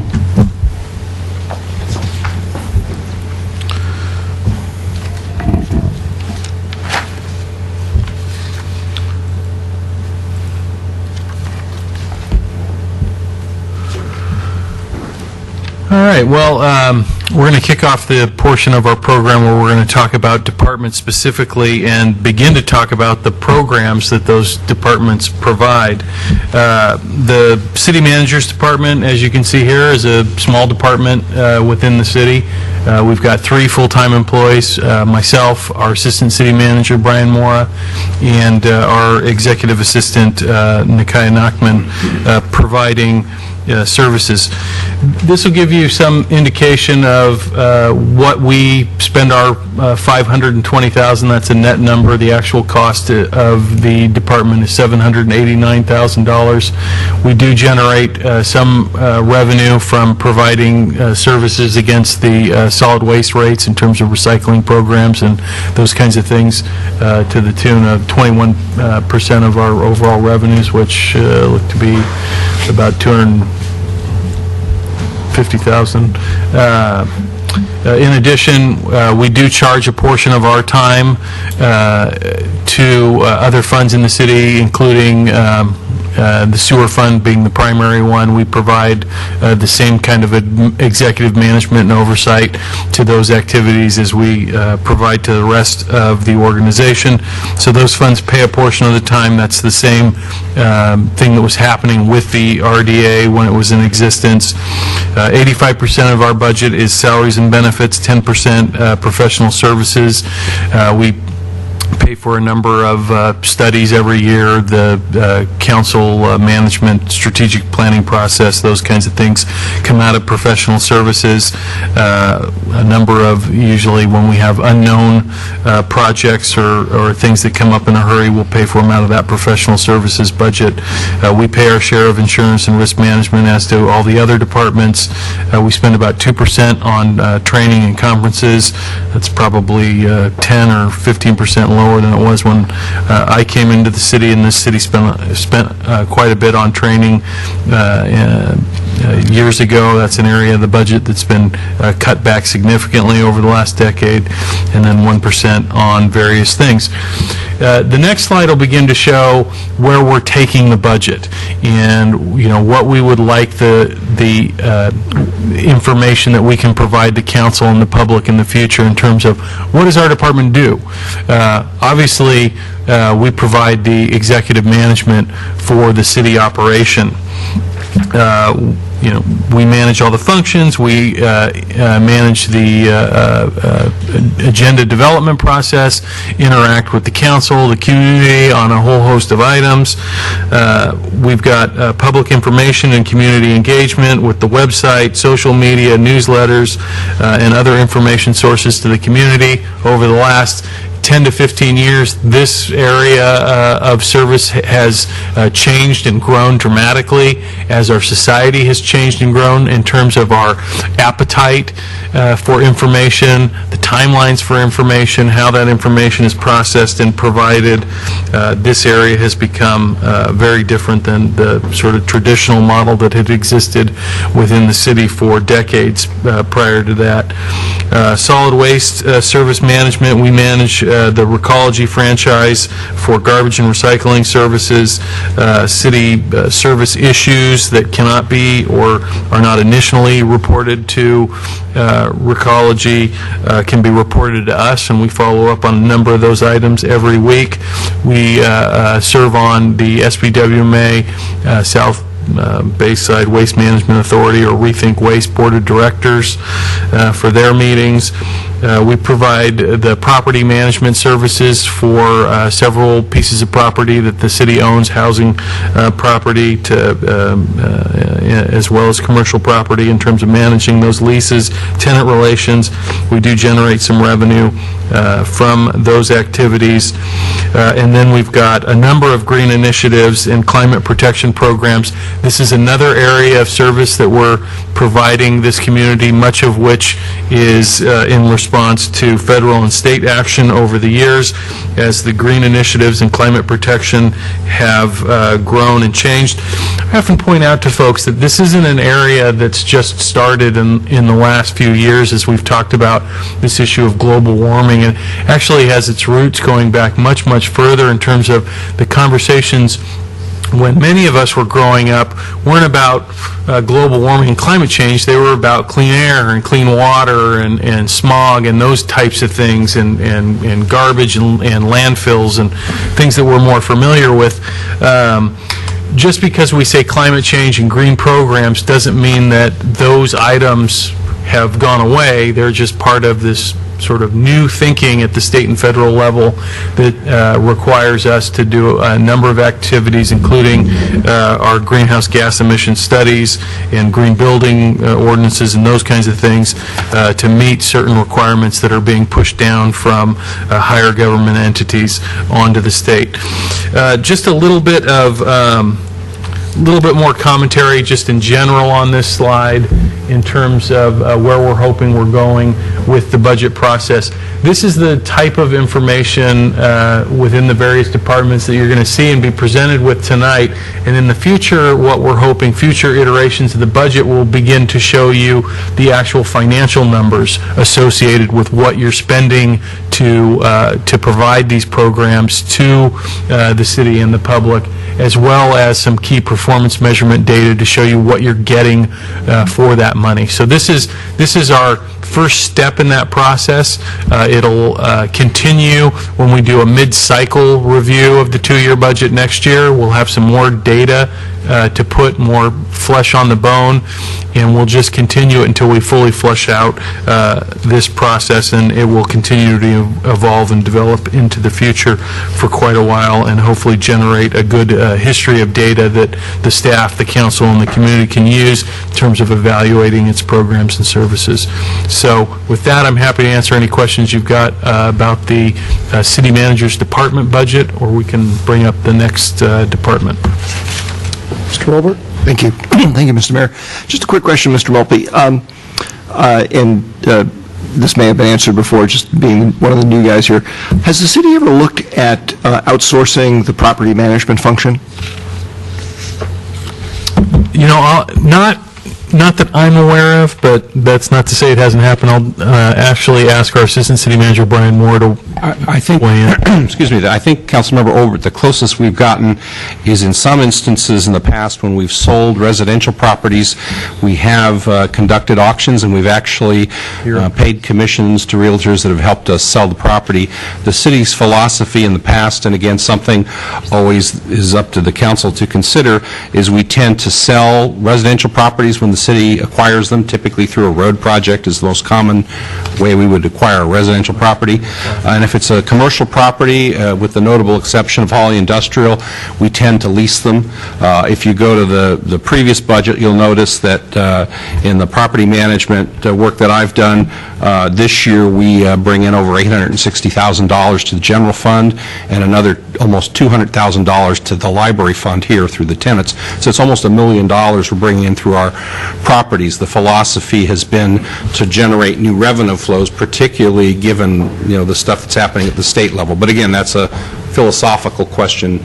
And actually, I appreciate that, Mr. Moore. It sounds like I may have misunderstood. I was, to the extent that the actual property management effort being exerted by the city to manage properties was significant. I was just raising the issue of whether it might be more cost-effective or mission-focused to have, you know, pay an outside party to do that. But if that's a relatively trivial part of the equation and most of it's actually collecting revenues, then that's a meaningless question. Yeah, I mean, a good example, as the city attorney points out, is some of the land leases we have are pretty long-term. For example, the former fire station site at Industrial and Britain is on, I think it's like a 25-year lease, and I think some of the properties out by the airport, namely the Burger King and the Izzy's and the Fairfield Suites, are on, I think it's either a 25 or 50-year lease.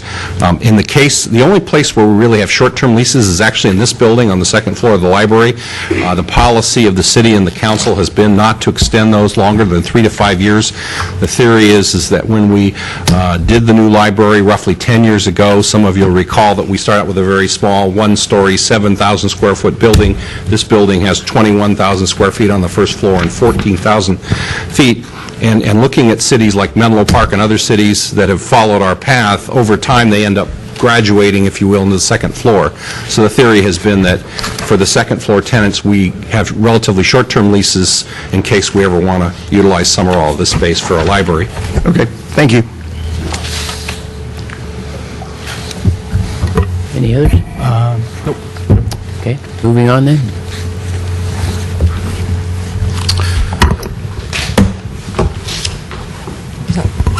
Thank you very much.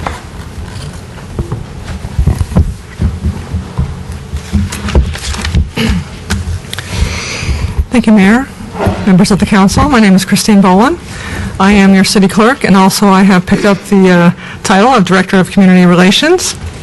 As you can see, the department is small but mighty. We've got myself, who was recently unelected from the last election, a couple years ago actually, and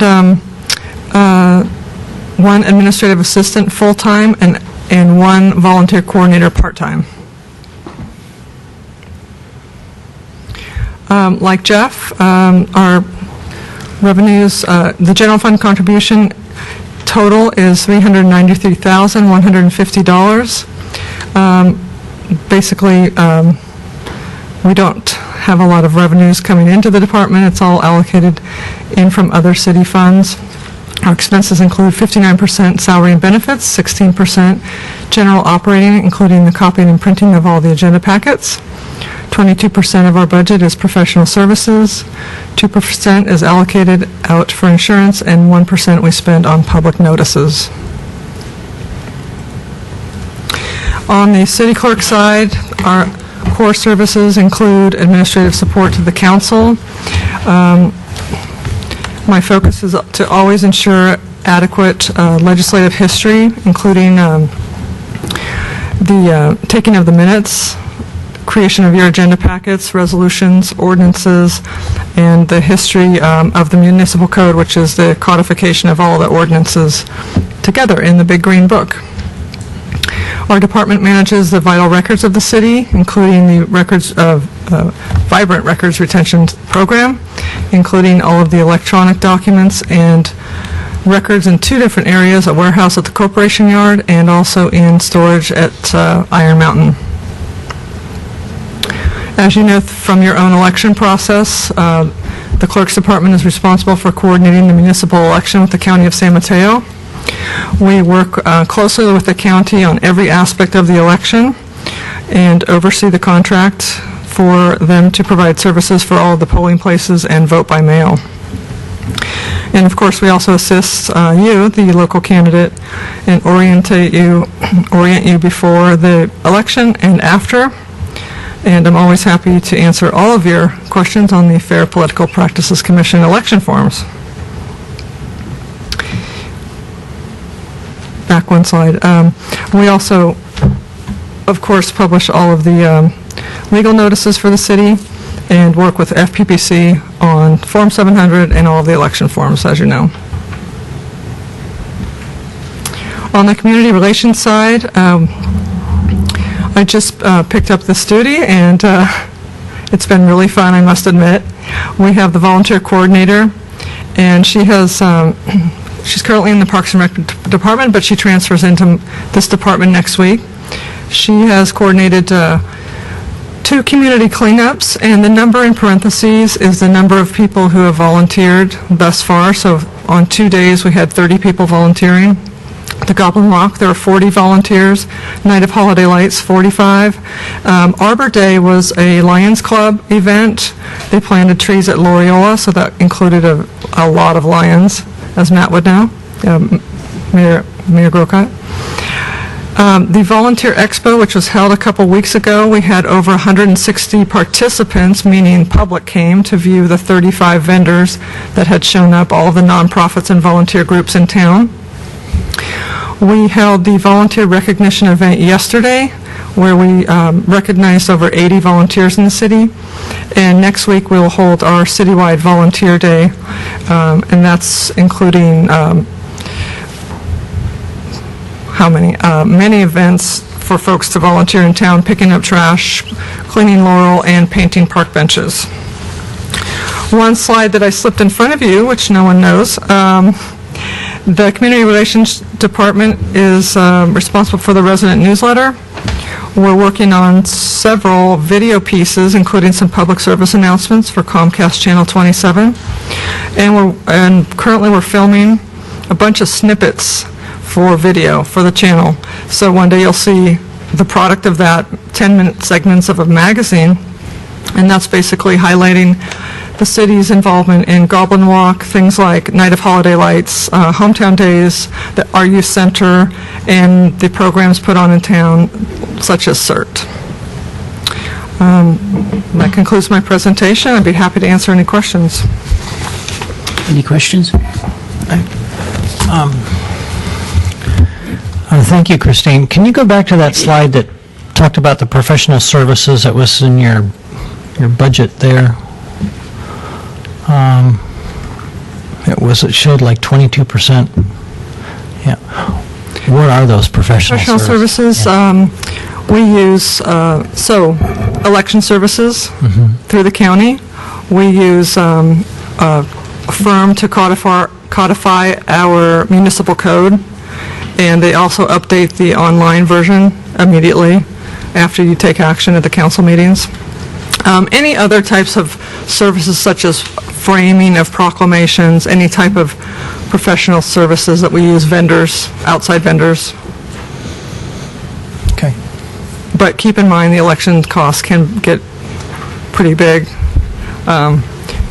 So election services can run $50,000, $55,000, and this recent one came in at just above $30,000, and it all depends really on who's on the ballot. So if you have a large district on there or a presidential, labor goes up for the county, so the cost will go up to us. More jurisdictions on the ballot, the costs can be a little bit more favorable for us, so that election cost is always in the professional services budget. So in a general election, like this year is a presidential election, versus last year, which was a local election, are you saying that the cost can actually be higher for a presidential election? They fluctuate. We have more people registering to vote. More information is being printed and distributed. And of course, there's more labor on the end of the county, so the costs, they do fluctuate. And suppose we were to have a special election, what kind of cost would we be looking at there? I talked with the county this morning, and they basically give the same estimate with the same answer that I just gave you. It's roughly $2 a voter, and we've got 17,500 registered voters now. Come November, that number will go up. So again, it's who's on the ballot, how many, and then so. Okay, thank you. You're welcome. Down here. Thank you, Mr. Mayor. Just a very quick follow-up question to that. I just want to make sure I understand. So come this November, or come any November, if there isn't a city initiative or a city council election on the ballot, do we still pay the county some pro rata fee? No, we don't. Okay, so it's basically only if we have some skin in the game. Correct. Basically, that it comes down to. Correct. Okay, thank you. You're welcome. Mr. Versilli? Okay. Thank you, Christine. Thank you.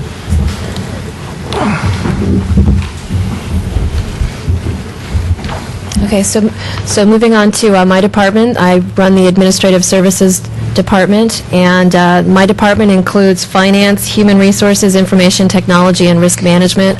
My staff is the team behind the scenes. We provide most of our clients are internal, but we also have external-facing activity as we do handle business registration for businesses in town.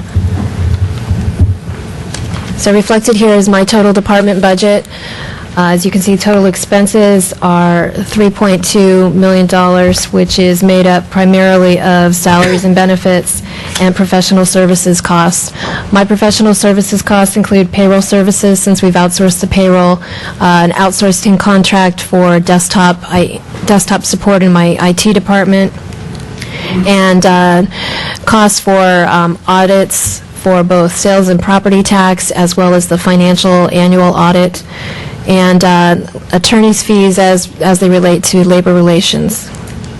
My department is also the department that pays for all of the telephone and software support bills throughout the city.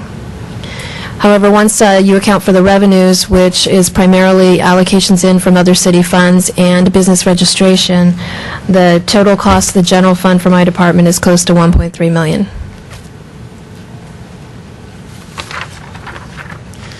So the core services that my department provides includes the following services to both external and internal clients: auditing and financial reporting, budget preparation and reporting, business registration, payroll and benefit administration, labor relations, recruitment and citywide training, workers' compensation, general liability claims administration, enterprise and network support, desktop support, and communications, including the website, the television channel, and broadcasting of meetings, including this meeting tonight. The Administrative Services Department continues to share services where it makes the most sense. In fiscal year 2011, we outsourced our payroll processing, resulting in annual savings of $50,000. In fiscal year 2012, we outsourced our IT desktop support function, resulting in annual savings of $60,000. And since the year 2000, we've been providing financial services to SBWMA, or South Bayside Waste Management Authority, and CCAG, City County Association of Governments, generating cost reimbursement revenues of approximately $175,000 a year. So that concludes my presentation. I'm happy to answer any questions you have. Any questions? I just have one. As we take on or release these contracts as are shown on the last bullet point, do we have any trend on required employees for that? In other words, what I'm looking at is we have revenues of $175,000, but let's say that to do that required one full-time employee that was, and I'm just going to throw out a number, let's say that employee was cost $175,000 if you included salaries and benefits. So if that were the case, then it's not really a benefit to the city's revenue stream. Has that been looked at? Do we know where we are with that?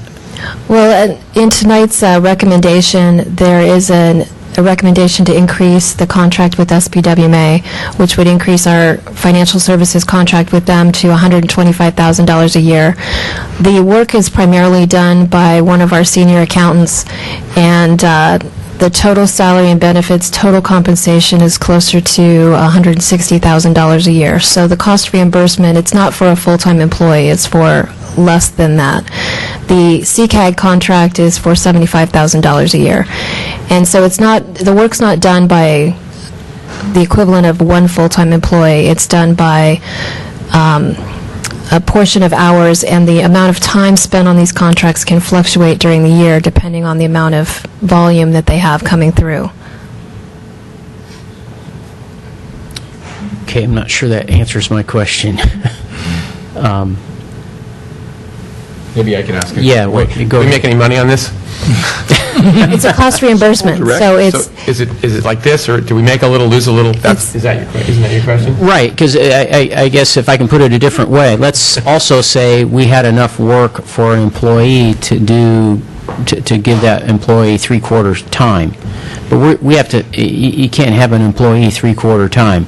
So you pick up a contract, now you've got that employee working full-time, and maybe the contract more than pays for that 25%. That's one scenario. That would be a bonus, right? Mm-hmm. But if you, on the other hand, let's say you have an employee at not quite three-quarter, but not quite half, so the city manager's looking at that and he's saying, I'm not sure if maybe I can, divide up that work and give it to other employees.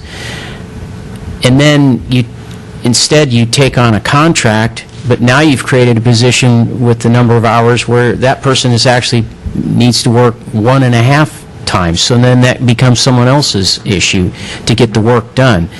If you're doing that, you're not really making any money. You're actually losing, not because necessarily the allowed charge to CCAG or whomever, but because you just can't justify it correctly. And I think, so if we're going to take on these things, initially it sounds great. Wow, take on a contract with somebody else, and as Mr. Grisilli was insinuating, maybe you make a little on it. But if we're not studying and keeping a close look at that, maybe we're not. It might be hurting us rather than helping us. I don't know if that's what I'm asking, have we looked at that and analyzed it? Every year when we and actually this year SBWMA had an RFP that was put out for bid. So we go back and ask the staff to compile the number of hours that they spend. It's not one specific person that does the work. It's spread across the department. Mm-hmm. So, for example, the AP accounting technician does all of the payments, but the senior accountant does the bond review and the bond compliance. So there is cost reimbursement that's helping cover our city employees' costs. We are getting something for this. Mr. Maltby? Yeah, this kind of ties into a comment that I made earlier about the inherent inefficiencies of smaller size agencies. And I think over the years we've recognized that some of our positions we thought had some bandwidth, and we got into working with CCAG and SBWMA. And we really do it on a cost reimbursement basis. So, I mean, certainly within the rate, there's a little bit of an overhead factor that would be, akin to making money, if you will. And that's probably, I'm going to estimate, having looked at this when I was the Administrative Services Director a couple times, akin to maybe 10%. So we're not talking about, in a $125,000 contract and a $75,000 contract, big numbers in terms of, what that margin might be. But what it's really allowing you to do, and you touched on this in your comment, is it's allowing you to hire full-time employees that are fully benefited, very qualified individuals who are getting 100% employment, and, we're really only paying for, in some instances, maybe 95 or 85% of those costs because some of it's being offset. So it's allowing the city to pay sort of a part-time price tag for some of its administrative employees because we're keeping them busy, and we do keep them very busy working on the outside agencies that we service as well as the inside. So I don't know if that helps bring a little bit of clarity to your question. That helps, and the reason I asked the question is because, obviously it's your job to manage all of this, but if we're setting a general policy that, yes, we want to see more of this, then that's one direction we could give, or we want to be very careful about it. The ones that we have right now are fine, but let's not go out looking for others. I suppose that's the direction you might get from the council. And I see fingers going up, so I'll go over here first and then over here. That's all right. So I guess my question is this sort of a zero net cost for us? Other agencies pay us to do this work for them, and they cover our costs, and then by extension, does that also allow these employees that we're paying for to do other things for us as a city that aren't being done for CCAG or SBWMA? Yes. Okay. So if we eliminated the position, we wouldn't get the revenue, we wouldn't have the expense, but it would be a net loss. Depends on the situation. Depends on the situation. All right. Mr. Obler. Yeah, I think actually Mr. Maltby touched on it a few minutes ago when he said that the primary benefit with the way municipalities and agencies structure these kind of relationships with each other is that they are close to a zero net cost thing. That the real benefit is that it changes the target hiring pool that you're drawing employees from, because rather than just hiring somebody saying, hey, I'm sorry, I can only offer you a half-time job or a three-quarter-time job, you can offer them a full-time job. And there is a discontinuity in the marketplace where people generally will prefer to work full-time. I mean, there are obviously plenty of exceptions to that, but that's the biggest market.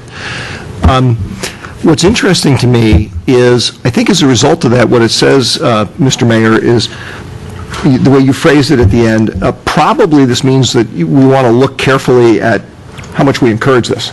Because if you think about it, if a private sector firm was involved with this, and if Mr. Maltby was the CEO of that private sector firm, you would never offer to do the work for CCAG at a break even. Okay, you'd say, I got to have a 30% or 40% margin on this to cover the rest of my business and generate a profit. So we basically are steering ourselves to being just a cost reimbursement kind of thing, and perhaps being able to tap another sector of the labor market. And what that means is there won't be any tremendous cost to us from doing it, but there won't be any tremendous benefit to us. Done right, there won't be any significant cost. It's sort of almost like a do it if it makes sense in a particular circumstance, and don't worry if you're not doing it.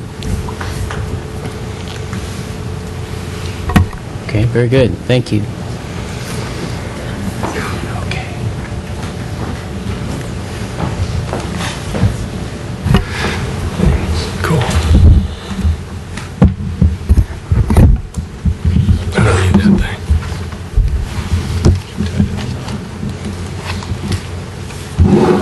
Mr. Survey. Set there.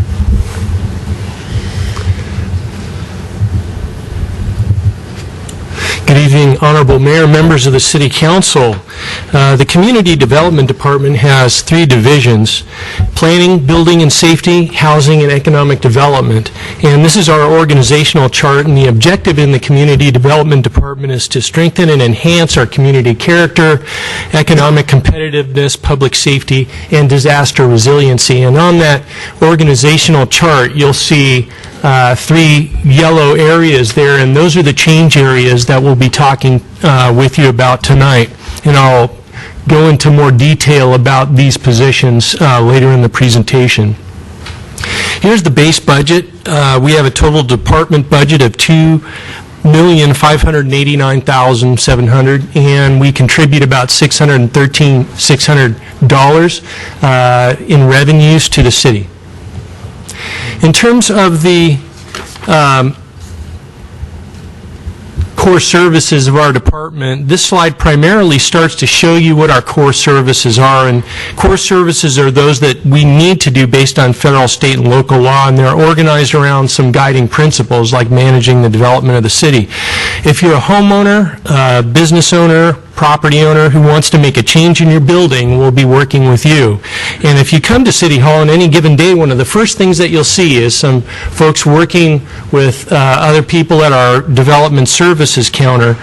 And in addition to preserving the community character, one of the things that I put up here was grant funding. And while grant funding is not a core service, cities will increasingly need to be aggressive about pursuing grant funding in our community. Just over the last year or so, we've secured about $3.3 million in grant funding, of which $2.2 million was a collaborative effort between the Community Development Department and Public Works Department for the Eastside Connect project.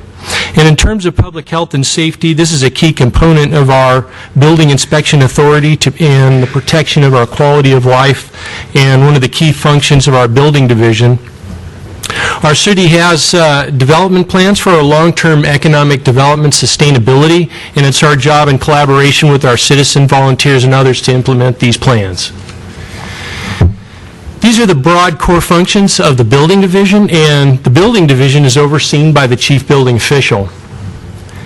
The building division's service role is multifaceted, and we inspect construction sites and add value where we can, such as providing pre-application services for those who are embarking on remodels or new construction projects, while ensuring plans meet state and city building code requirements. And code enforcement is a critical step to keep our community clean and safe.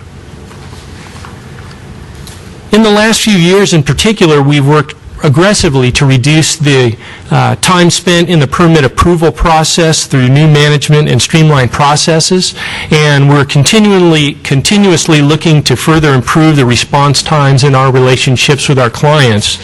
And this shows the permit activity over the last few years. In 2012, the permit activity, this is a projection of the permit activity, and you can see the valuation number is pretty high, and that's due to the Palo Alto Medical Foundation project coming in for permits very shortly. This slide shows our next big customer service and permit management improvement, which is underway, and it's called Track It. And our new system will be able to apply, if you're the public, you'll be able to access this system very shortly and apply and pay for over-the-counter permits online, schedule inspections, view plan, review activity and progress, and our inspectors will be able to access the database using mobile devices. This new system is about 75% complete, and later this summer, midsummer, let's say, we'll have this online, hopefully available to the public, and what we'll do then is we'll have an open house and provide an overview for the community so that people can figure out how to use it. In terms of code enforcement's become a key asset for keeping our community clean and our property value stable by responding to complaints and addressing maintenance and other problems in our city. And historically, we've had about 200 cases per year, and this is a task that's not mandated by local, state, or federal law, but the urgency, I think, we hear is very clear from the residents and businesses in our community. And last year, the City Council authorized a first-in-the-county agreement to share code enforcement work with the County of San Mateo, and the partnership has been active since late 2011, and we're working together to keep the lines of communication open.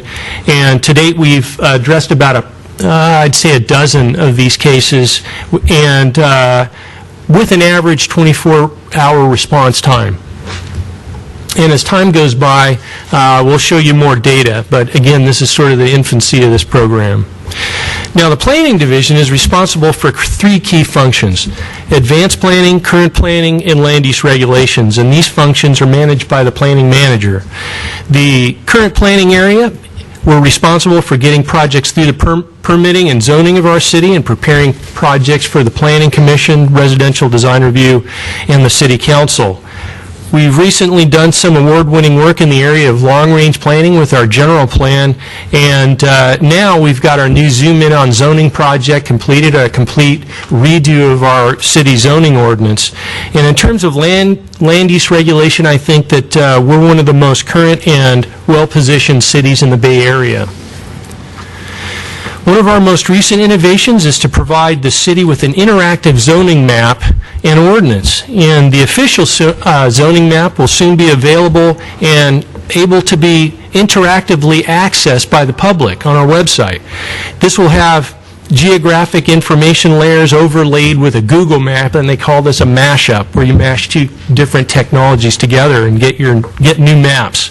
And the maps will be in a user-friendly and familiar interface where you can zoom in on satellite data or street maps. You can search your address or with your assessor's parcel number and customize views on the city zoning layers, and all this done right from your own home. And a user will also be able to search and navigate through text links, and we'll have frequently asked questions on there like, what can I do on my property? And you'll also be able to access forums, get in contact with planning officials, and do other things as well. And I think we're going to be up and running on this in about midsummer. City planning is a collaborative process, and one of our key functions is to staff a number of commissions and committees in the city, and the California Environmental Quality Act is a practice unto itself. And we handle nearly every CEQA project and implementation for nearly every project that comes through our city.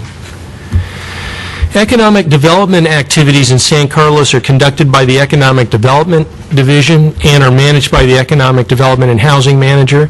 In addition to the core services, this division staffs the 9-member Economic Development Partnership and the 9-member Economic Development Advisory Commission, and now a successor agency oversight board that is charged with the dissolution of the RRDA. New sources of retail sales tax revenue and higher property tax revenues provide more general fund dollars to the city so that we can dedicate that to community improvements. And our economic development function also serves key staff resources, as I noted, for this new oversight committee, and it's quite a demanding job so far. The Housing Division is responsible for programs to increase the supply of workforce housing and funding for various programs in the community and outside the community as well. And we also participate in local and regional housing efforts and work to leverage our housing funds to generate from the collection of development and lieu fees. Maintaining our quality of life also means we need to be effective at establishing collaborative partnerships with many different types of and groups of people and many different organizations, from right here in City Hall all the way up to the state level. And we make a concerted effort to establish and maintain these collaborative relationships. To more efficiently and quickly respond to complicated planning issues, we are making some recommendations to you this evening, and this would be part of the, be able to produce some of the results in the objectives for the City Council strategic planning objectives, and we're proposing to restructure the Community Development Department. There continues to be a demand for, I think, a broader range of expertise and a span of capabilities in the planning functions. And currently, the senior planning services are provided by the Neil Martin Associates contract. And as a result of the dissolution of the RDA, the funding of this service needs to be reduced significantly. By adding a new senior planner position to replace the senior planning position that's being funded currently in the Neil Martin contract, in fiscal year 13-14, we will be able to reduce the contract by $60,000. By adding a senior planner position, we'll create a higher skill level in the planning division, which will also decrease the turnaround time for initial review. And we also need to be more nimble in our response times for basic services and general development services functions. And to make this a cost-effective change in the department, it will require the elimination of the assistant planner position. In terms of the plan check engineer position, we've noted an increased expectation by applicants and design professionals for third-party review of their projects by the building division. We now work with 3 outside plan check consultants on on-call contracts, and we estimate that plan review turnaround time will remain the same, and customer service is a top priority with all these contractors that we work with. We've also determined that neighboring cities with similar demographics and project types rely on third-party plan check reviews, such as Belmont, Burlingame, San Bruno, Millbrae, South San Francisco, and Hillsborough. And the economic development and housing manager's time, we're making some recommendations as discussed by the city manager a little earlier about creating an economic development division. And the economic development and housing manager's time is divided between economic development, housing, and its principal successor agency staff. The ED and housing manager will need to add contract support. We'll need contract support to support that position to continue to deliver the city's economic development, housing, and successor agency services. Also, with the dissolution of RDA, the city has lost a historic funding source for the Chamber of Commerce, and it's recommended that this be eliminated as well. And prior chamber contracts for the chamber services range from about $75,000 to $92,000 annually, and that concludes my presentation. I'm available to answer questions. Thank you. Any questions? Mr. Olbert. Always with questions. Thank you, Mr. Mayor. Actually, one sort of process check question. Will we be discussing later amongst ourselves potential changes to this, or should we be doing that now as individual departments come up? We'll be discussing what you asked under discussion. Okay. Between us. Thank you. Then I'll just have one quick question, Mr. Survey. My understanding from talking to some folks at the Chamber, I think eliminating this funding for the Chamber will effectively mean that those tasks will not get done. I just wanted to see if that was your understanding. I just want to make sure that if we accept this, what we're really talking about is not so much cutting the funding, but that we will no longer see the maintenance and replacing of downtown tree lighting, et cetera. That's right. Okay. And staff is okay with the consequences of that? I mean, is it going to make the downtown area look more run down as it sort of fades away, the lights and whatnot? Well, I think if you look at some of the things up there, like downtown tree lighting and putting up banners and things like that, I mean, those really are quality of life decisions, and I think that's part of the discussion that I would anticipate from the council this evening. Okay, thank you. Any other questions? No? Okay, thank you, Mr. Spey.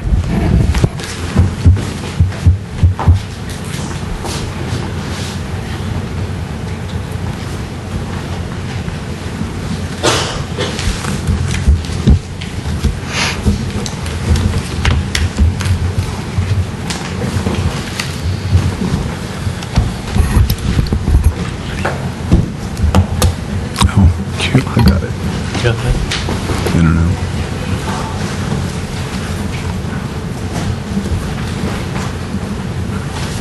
operates it. This one? Yeah, Lieutenant. Good evening, Mr. Mayor, members of the City Council, Doug Long, Parks and Recreation Director. I also have with me this evening our Park Superintendent, Guy Wallace, and our Recreation Supervisors, Anna Kurtel and Amy Griffin, to help answer any questions that may come up as a result of this presentation. My predecessor went 45 minutes with his presentation, and I always aspire to kind of beat that. So tonight I've got 22 slides, and see if I can at least be that thorough. You won't go 45. Councilmember Grisilli won't let you go. That's right. I'm sure he'll keep me in check. I just wanted to kind of give kind of a visual of what our expenses are going toward. We have 9 divisions that we kind of operate with, and you'll probably be familiar with those. They're pretty standard in most departments. Just want to draw attention to the term classes under there, and it's commonly known as classes, but we have a nice fancy term for that. We call it personal and family development. It's one that it's kind of an 80s term that we kind of keep around here. But you can see that that our parks and buildings are about 43% of our budget, and the remainder is recreation. And it kind of gives you an idea of where our $4.6 million of expenditures go.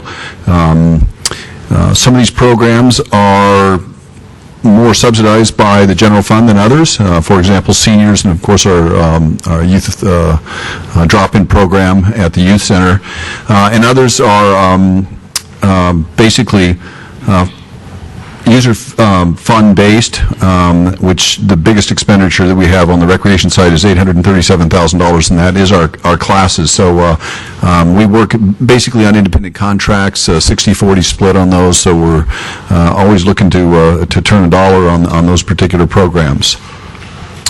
And that related to the revenue. So we recover $2.3 million in revenue, and again, you can see the classes are our biggest revenue generator, and that kind of gives a breakdown of what we're looking at. I also included in here Half Moon Bay, as that's one of the services that we do offer there. And you can see that the revenue that we generate from the programs that we're offering out there, and we'll talk about that a little bit later as we go through the presentation.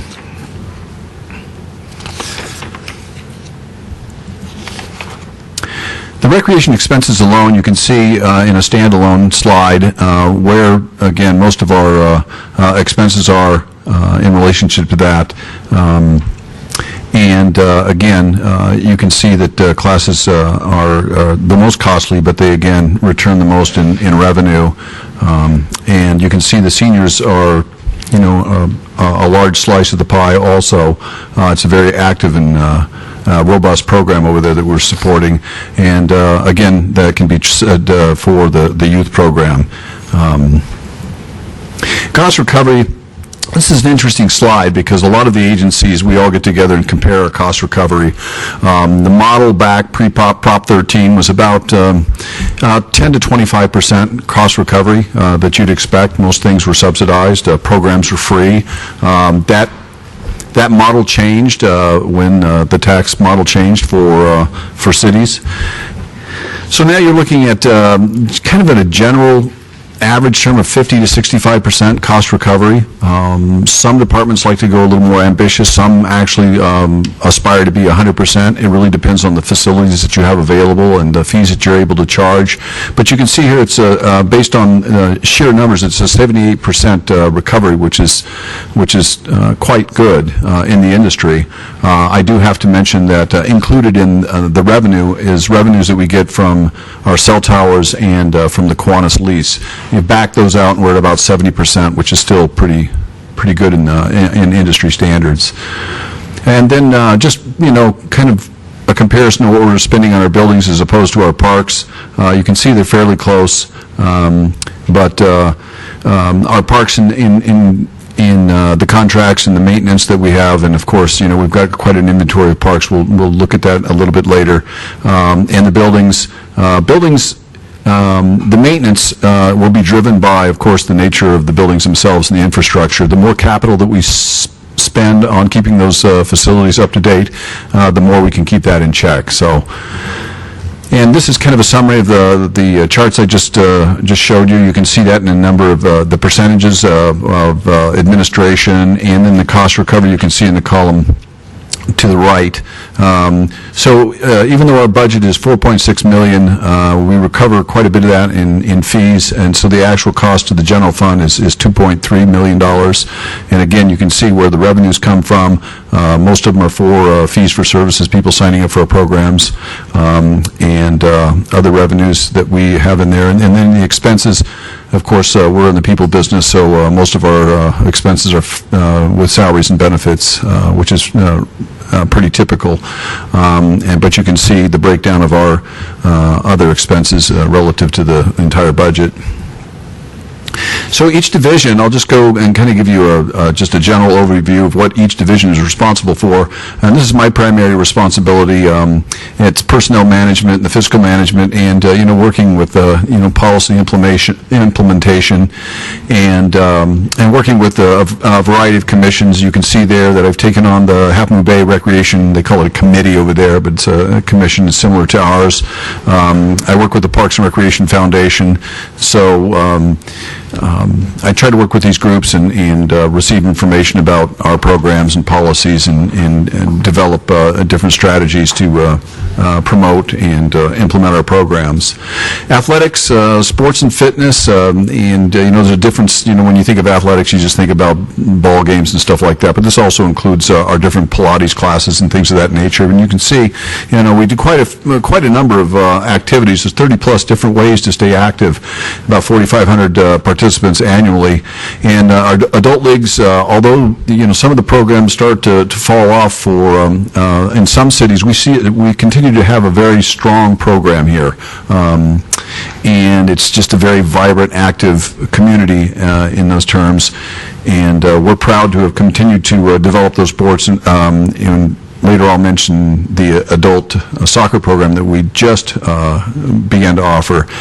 And also the field use management for all community programs. There's about 8,500 local users using our fields. And of course, we're the liaison for the local youth sports programs. We meet with them on a regular basis to ensure that our fields are being used in a most efficient manner. Our senior services for 50 plus, we've got 36 free programs, 100 participants on a daily basis, monthly health lecture series, 350 people go to those on an annual basis, and we do day trips.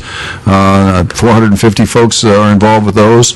We have 13 special events, that's 1,400 people annually, and intergenerational opportunities for youth and seniors. And if you haven't had an opportunity to take a look at the wee bowling that they have when the youth center kids come over and challenge the seniors, it's quite a spectacle. And I think the seniors may be reigning supreme for that for 3 years running. So. There we are at personal and family development. This is where our classes are. This is one that most people think typically of recreation, your underwater basket weaving classes. We offer approximately 200 classes and 1,400 sessions a year. We're serving 1,600 very small young kids, the tot preschool, 5,000 youth participants. We have 2,600 adult participants. And of course, we promote these programs through our activity guides and by other means, e-notify, but we do send guides to some 12,000 people in the San Carlos area. Of course, we kind of jumped into the special events. We developed the Goblin Walk, the Night of Holiday Lights, and the Summer Concert Series, which has been around for quite some time, and it's just all three are very highly successful programs. We see in this community that there's a lot of demand for family-based programming, where you can bring the entire family down to enjoy the events. We assist with other community-wide events, as you can see, Hot Harvest Nights and Hometown Days and Art and Wine, and we even get involved in helping facilitate block parties, tournaments, and school picnics. Youth development, it's the free program that the young people can come to at the youth center. This program has grown tremendously, and it's certainly attributable to the demographics. We're just getting more of that age group as they come through the system. And when I first got here 3 years ago, there was about 80 people showing up on a daily basis, up to 120 now. So they're really doing a lot of activity down there. The computer lab, very popular, continues to be very popular. It's part of the new world where both working parents would like to have their kids have done a substantial portion of their homework prior to the folks getting home and cooking dinner and getting ready for the rest of life. 70 students per day. Nutrition program, 35 participants a day and 8,000 snacks per year, and there is an emphasis on it being nutritional, and it tries to tell the kids there's something else besides Coke and candy. The summer camps, 250 participants per week. They're still very popular. And ours is a traditional camp. There's others that are offered that are more indoors and more specialized, but ours is traditional in the terms of outdoor activities and some of the activities that we all knew as growing up and being participants in camp. We host the Youth Advisory Council, and we provide special events for the youth, and they're very popular. The dances, Battle of the Bands, and recently they did a beach cleanup. Park maintenance. There's 15 parks, including 2 open space parks. It's 144 acres. The thing that you need to distinguish is between the developed acres and the open space land. There's a little bit of an asterisk at the bottom there. You can see that our general plan really aspires to have 2.5 acres per 1,000 residents, and it says in the general plan traditional parkland. So we must interpret that as the developed acres that we have there, and we just make that with the 70 acres. We do have 9 miles of hiking trails. We're adding another 1.5 miles, as you well know. We have 7 athletic fields and 7 tennis courts, 4 basketball courts, and 8 playgrounds that need to be cared for and kept in good shape for use. Building maintenance, we're adding a couple of buildings to our inventory this year as we take on Fire Station 13 and Fire Station 16, but you can see the facilities that represent the 165,000 square feet of building space that we do have, and we oversee contracts and the daily maintenance of those facilities and provide input in developing capital projects for those. I just want to show you this just because it'll lead into the next slides and to illustrate the point that I'm trying to make here. There's a lot of people that lamented the fact that they've been downsized over the years, and it's been a difficult time, particularly in Parks and Recreation, where it's sometimes not considered a core service in particular communities, so they lop off Parks and Recreation first, is usually before they get to fire, police, and roads. So if you can look what we looked like in 2009, and this will let you know what we look like now, there's a significant difference. We've shrunk quite a bit. Now, we've lost a couple of programs indeed. We've the Healthy Cities program, the Special Needs program, but for the most part, we have kept the same kind of programs and the same level of service that we've had in the past. But I just want to illustrate, and this is a testament to the great staff that I am so lucky to work with.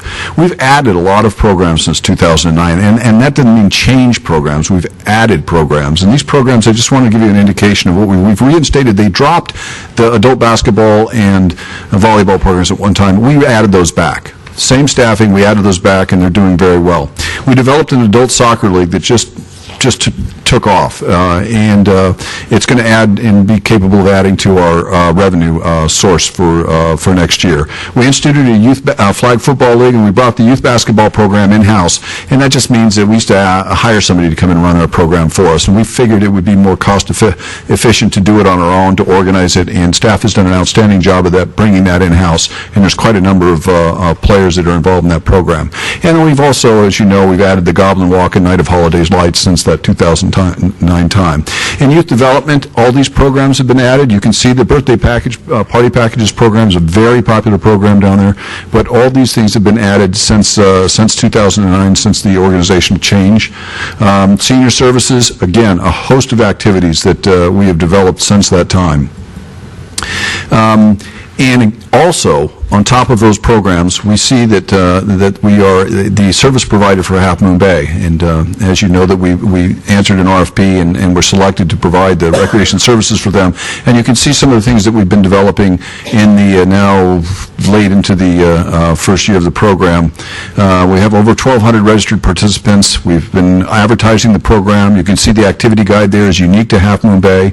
When folks call, they actually call our department, but we answer at Parks and Recreation. They identify their city with those kind of activities. We don't distinguish, we don't try to co-opt them into our program. That's their standalone program.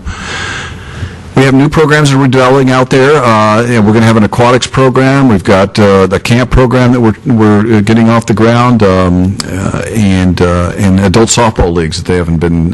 So all these are brand new out there since they kind of went away over the past 5-10 years since they've been downsizing.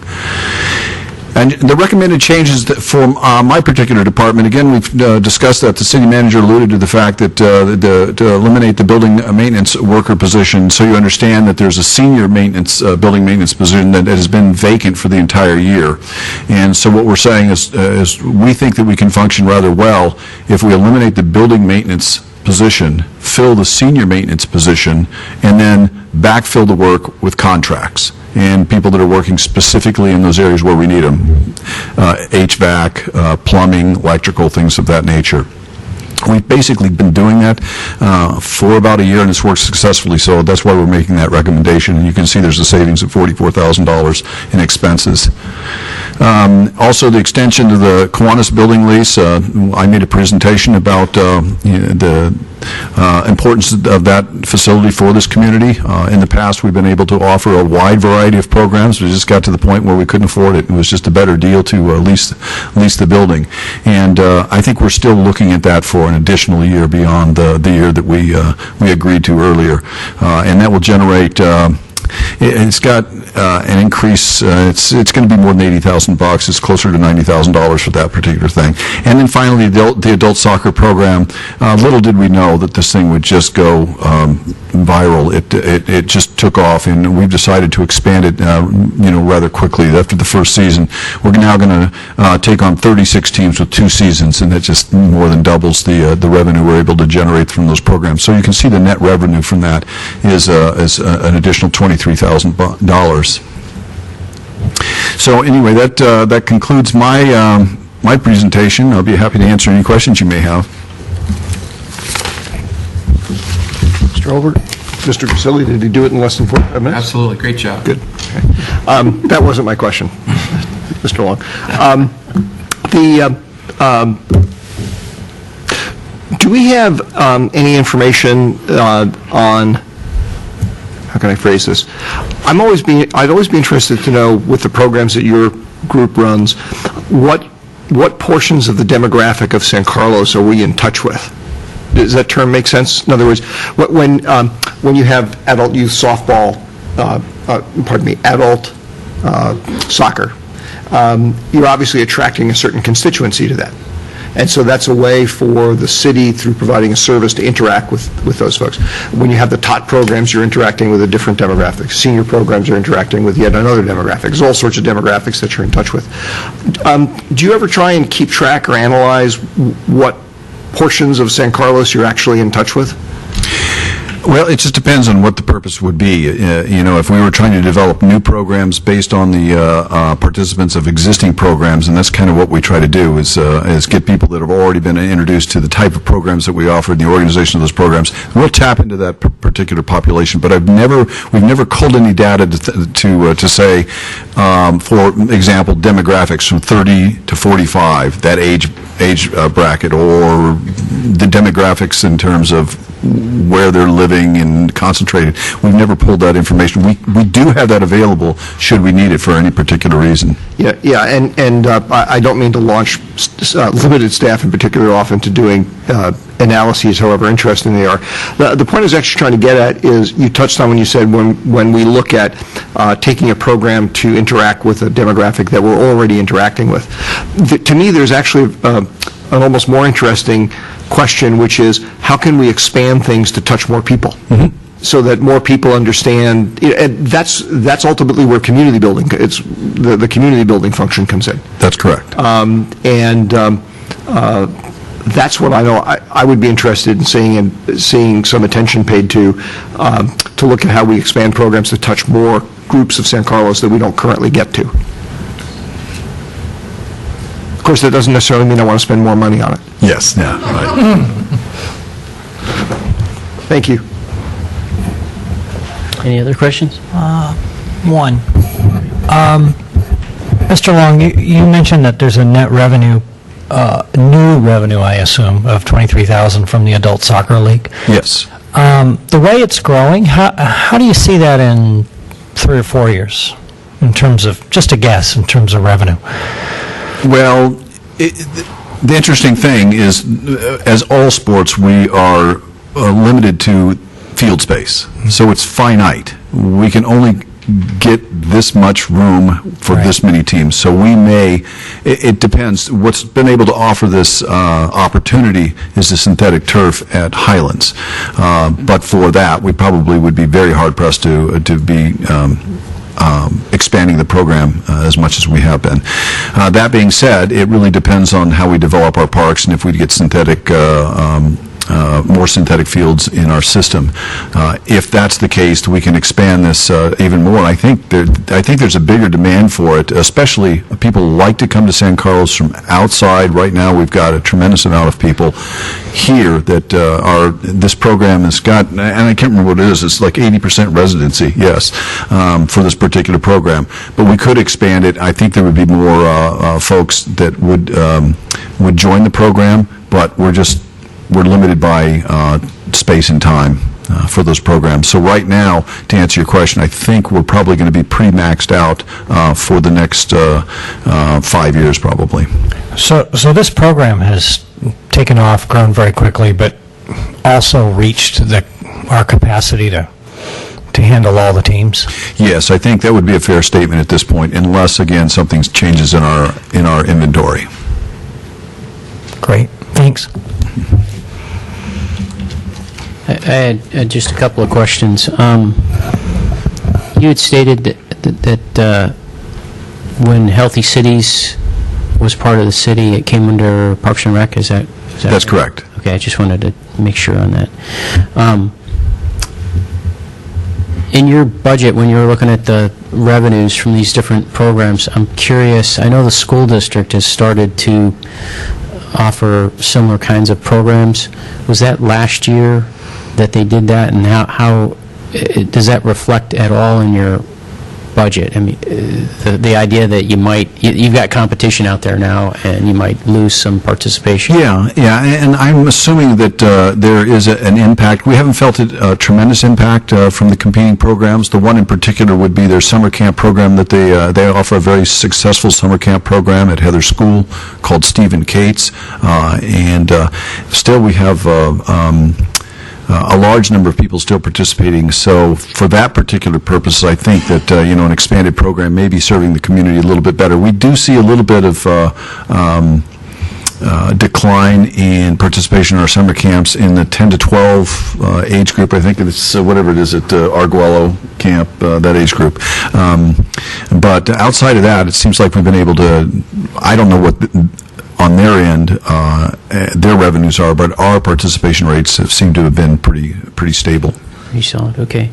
And then you didn't mention anything about tennis programs. That's because we hand that over, or and we still offer tennis programs as part of our sports programs. We do have tennis lessons programs that we offer at our facilities. So we do those, and those are offered also by USGA at the Arundel courts that you're talking about. But we still do have programs that we offer for the public. And then my last question was the work with the. I forget what we call it, but I'm thinking of endowment. It's not an endowment, but the foundation. Mm-hmm. Yeah, not much was really hit on by that in your presentation. I'm not criticizing. I'm just asking if you could mention or, highlight that a little bit. Sure. And the Parks and Recreation Foundation was, started off almost in singular in purpose, and that was to get Burton Phase 1, we're calling it now, the renovation of the playground.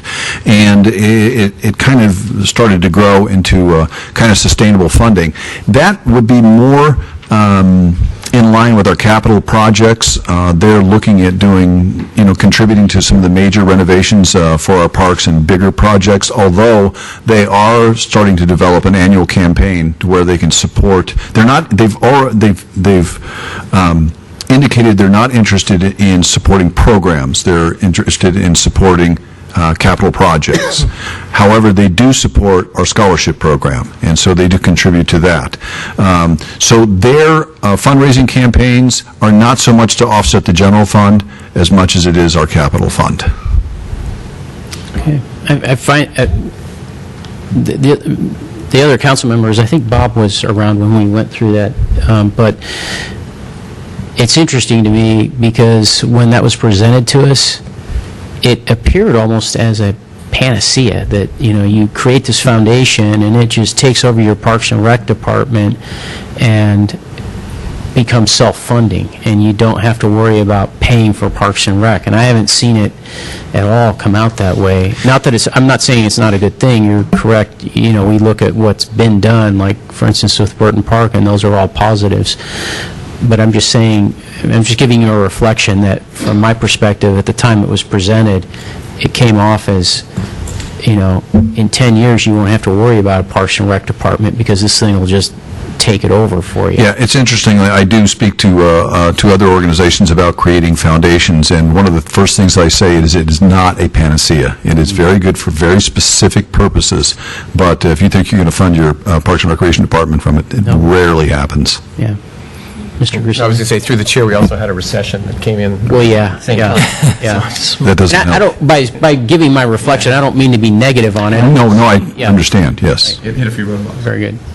Yeah, thank you, Mr. Mayor. Just your discussion there prompted a question. Mr. Long, when you were saying that the Parks and Rec Foundation is focusing on capital projects as opposed to programs, I find that actually kind of interesting, and if there's a brief explanation, I'd love to understand the history of how they came to that conclusion.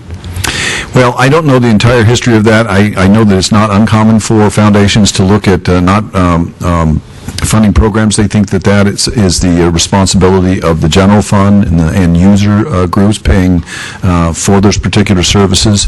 I think that's they're more interested in ensuring that the infrastructure and big capital items are being developed in the community, so they're getting a bigger bang for their buck, and their fundraising efforts to go to the community and say we want sustainable funding and ongoing funding for these particular programs does not resonate real good in Parks and Recreation, generally speaking. It does much better in school districts, but for Parks and Recreation, it just is not a real selling point. At least the fundraisers are looking at it that way.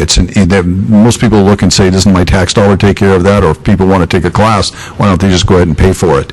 Whereas when they're looking at capital funds where they're going to renovate a park or have a substantial impact on some of the facilities in town, they're much more people are much more eager to be able to put their name on that as donors.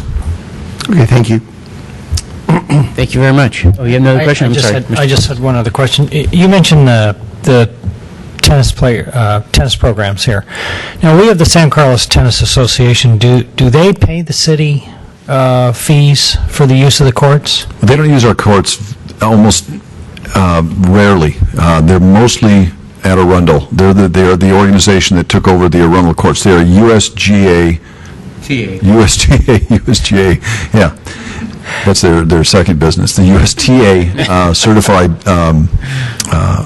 organization. They operate different than a rec program does, and they're operating Arundel under a USTA model. Okay. That's all I had. Thanks. Okay, very good. Council, we doing fine? We want to take a break for a few minutes or recess? Left. Is that it? Just police and fire? What do we got? Public Works. And Public Works. I wouldn't mind taking a brief break, but that could be before we do the discussion, so if other people want to. Yeah, brief break would be fine with me. Okay. Why don't we take about less than a 10-minute recess? listen for the call. Fire.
Rebecca.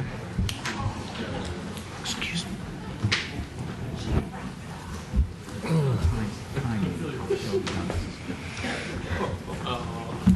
going to stick you on the timer. Time.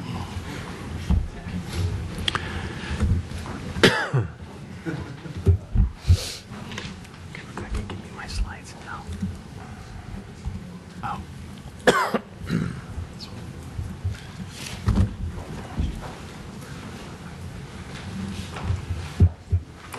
Good evening, Mayor Grocott, members of City Council. Greg Roth is Police Chief.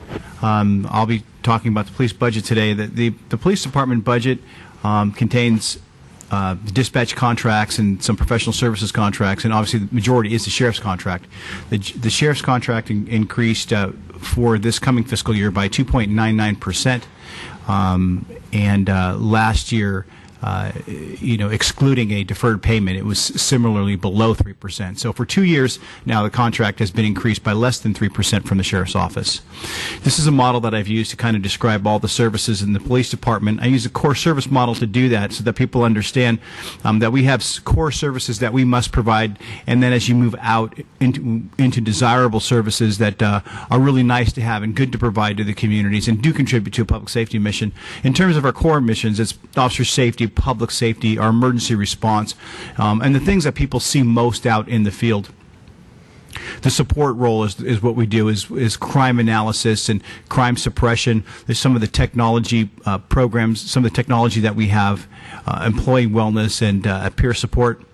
And then the quality of life and safety ring includes our probation and parole searches that we do in the community, traffic enforcement, school resource officer, and then out into the desirable services, Sheriff's Activities League, Citizens Police Academy, which is currently going on, chaplain programs.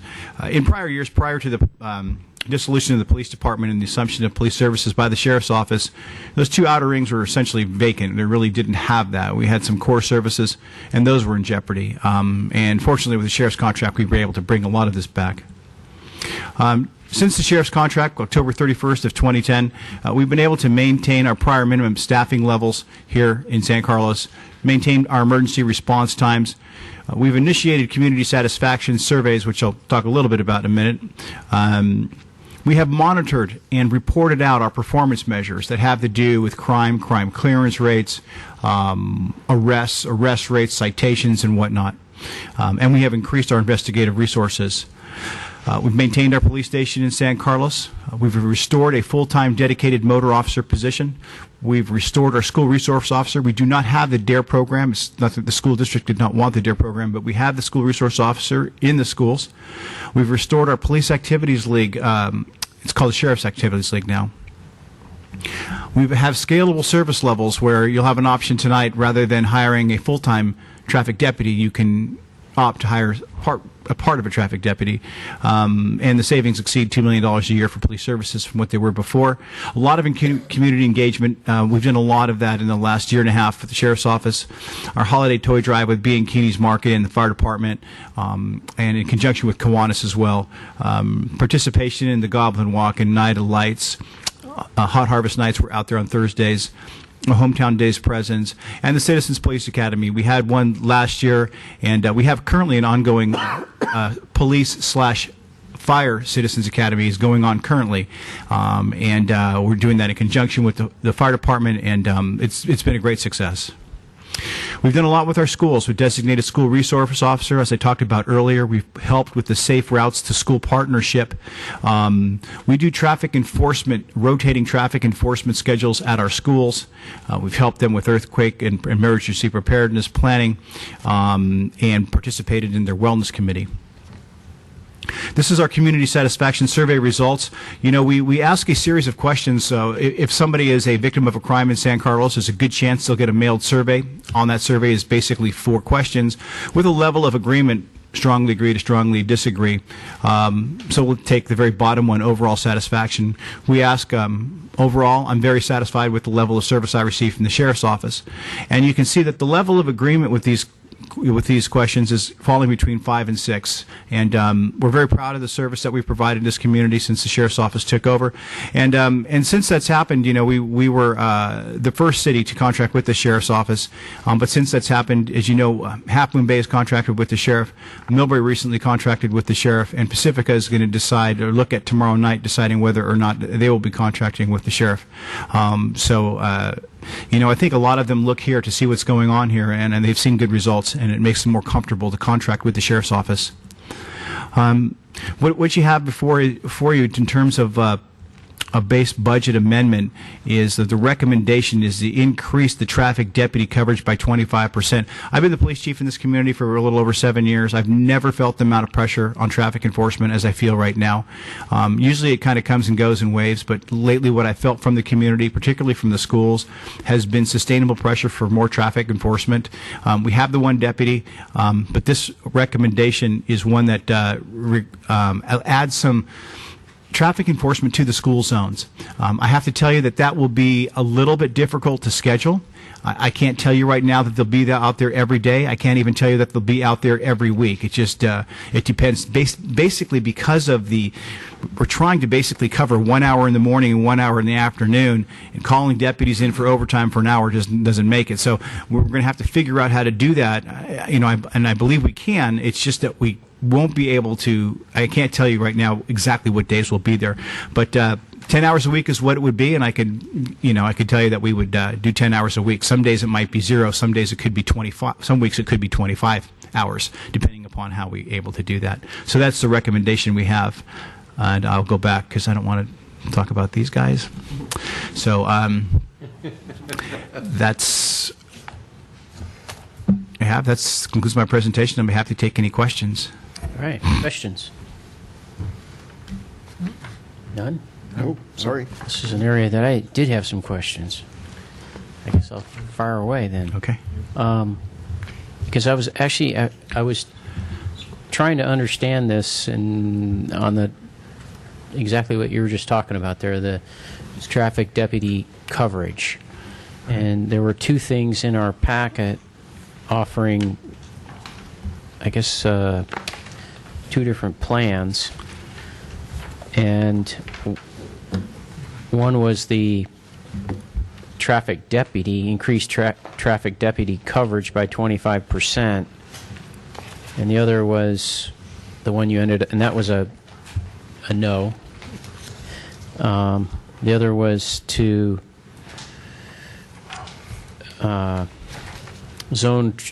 school traffic zone enforcement.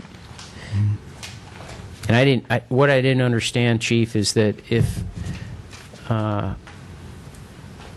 person's, or I didn't understand how this was an increase in cost, because it says currently we have somebody dedicated to a traffic deputy 4 days a week, 10 hours a day. Correct.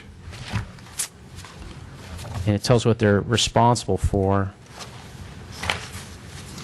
This proposal dedicates 10 hours a week strictly to school zone traffic enforcement. Correct. I didn't understand how that costs us more money if the person's already working, but we're just saying go. Yeah, we're going to add 10 weeks on top of that. So the traffic deputy, the traffic deputy works 10 hours a day, 4 days a week. So that Right. traffic deputy works 40 hours per week. Okay. What we're proposing to do is, on top of that 40, to add an additional 10 hours a week of traffic enforcement dedicated strictly to the school zones, on top of the 40, to give us approximately 50 hours a week of traffic coverage.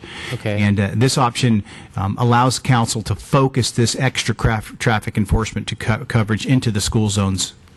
This is the recommendation. So how is that different from the other one of just increase traffic deputy coverage? That one would be just essentially with the council's making a statement of, look, we want the additional traffic coverage because we've heard the pressure as well, but we would like it to be generalized. Let's take that and generalize that traffic enforcement, not just to the school zones, but to wherever and whenever. Maybe it's DUI enforcement on the weekends. Maybe it's some of the just complaint-driven coverage. And again, the school one is, hey, it's making a definitive statement of, look, we want to we really want to focus on the school. So it just allows the council some flexibility in terms of if you want to increase traffic enforcement, how you could go about doing that. Okay, so when it comes time to discuss, could we also,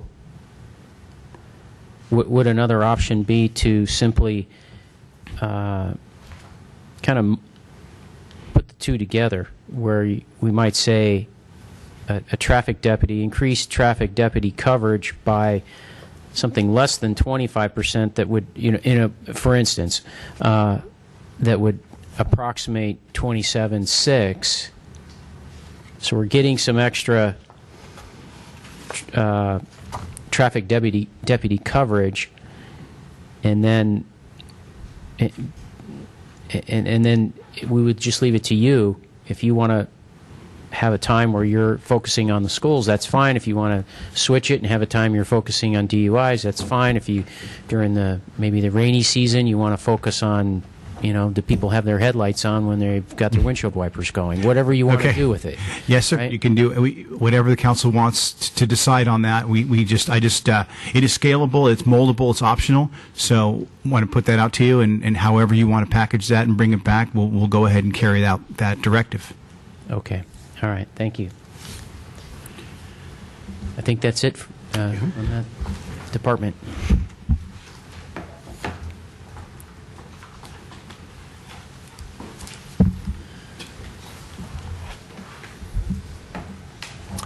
Good evening, Mr. Mayor, council members. Jim Skinner, your fire chief. I'd just like to say that from the Park and Rec presentation, I was encouraged to see that for the seniors, it's over 50, so I can go get a lunch somewhere. That's encouraging. You can. As you see the org chart here in front of you, you look at, in the yellow are the shared services, shared positions between Redwood City and San Carlos Fire Department, and down in the left-hand corner is the meat of the fire department with the stations, two stations, Station 13 and Station 16 with fully staffed engine company at each, 3 shifts.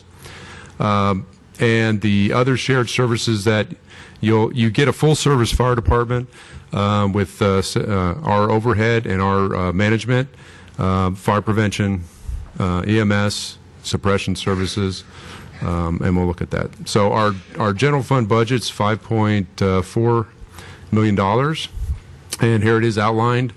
If you look at the operating budget, $5.7 million, 20% of that is the contract with Redwood City is about $1.2 million. Salary and benefits is about $3.8 million. Supplies and services about $700,000. And 2% for allocation out for insurance is about $100,000. Of that, we bring in revenue of about $250,000 to $300,000. And again, we started the fire department in October, and we don't have a lot of history behind what we're going to expend and what we're going to bring in, but these are estimates for the coming year. We think they're going to be pretty close to on target, but we'll know more after we get some traction under our feet. So what's the mission of the fire department? You have a full-service fire department in San Carlos. We protect live property and the environment from fire, medical disaster, hazmat-related incidents, emergency mitigation, public education, and code enforcement. And what it doesn't say there, also the mission of the fire department is to connect with the community. And that's something that we've started from October and just did some outreach to the community of San Carlos, which is something that we're very, very proud of and been very well received. Your organization, San Carlos Fire Department, consists of 27 employees, delivering service out of the 2 stations and overseen by Redwood City command staff. Since October, since we entered into the contract allows for us to maintain minimum staffing levels of 2 fully staffed ALS, which is Advanced Life Support companies, which includes a paramedic on each engine company, with a fire captain, firefighter, paramedic, firefighter, and that sometimes you might have 2 paramedic firefighters on that engine. Fire prevention services, we have 1 San Carlos fire inspector, but in addition to that position, she's also serviced by the fire marshal in Redwood City, and we have 2 deputy fire marshals that also can help serve the needs of San Carlos. We have one emergency preparedness service coordinator that works both for San Carlos and Redwood City, and this was a huge benefit to the city of Redwood City when we entered into this partnership, because that's a service that we did not have until we entered into this contract. We also will, as you saw with our update a month or so ago, we'll monitor and report on our performance, how we're doing. And again, we're new, we're young, but we're providing a very good service, we think. And we're going to maintain the emergency response times. We'll monitor those very closely to make sure that there's no deviation from what the standards are in the county. And we'll report on those. So, lastly, one of the only thing that we have to add to the budget was something that you already, already approved, and that was the increased staffing for 3 firefighters on the roster. So the 3 firefighter-paramedic positions cover a portion of the daily planned and unplanned employee vacancies or absences. And again, as was presented earlier, this will help control the cost of service, control the coverage for leave, and it's a fixed cost that won't deviate too much, so you'll be able to budget accordingly. So the 3 additional personnel will primarily reduce the amount of overtime funding because we'll use people instead of the overtime to cover the shifts and the leave, and this only costs an additional $28,000 to the general fund budget. So that concludes my presentation. If there's questions, I'll be glad to take those. Questions? Yeah. Go ahead. Thank you, Mr. Mayor. Thank you, Chief Skinner. The question I have actually relates, it's sort of a follow-on to one I asked when the proposal to put the additional 3 positions came before us. It's always great being young, even if you don't necessarily know what the future holds for you. But I'd be interested to have a sense of what kind of assumptions underlie the budget here in terms of turnover and training. Okay. Because my sense is, as I've been learning more about how a well-run fire department functions, those 2 things are very closely intertwined. In fact, they're also intertwined with overtime. Correct. That every time there's a change in staff, you at least have to retrain a new person in your procedures. If you hire somebody who's a brand new firefighter, you got to train them for quite a while. Correct. So I'd just be interested to get a sense of what assumptions were made to build this budget. Well, we're working off the budget that was presented, and as we move forward, we'll have more history behind how long it will take us to get a fully functional firefighter or firefighter-paramedic on board.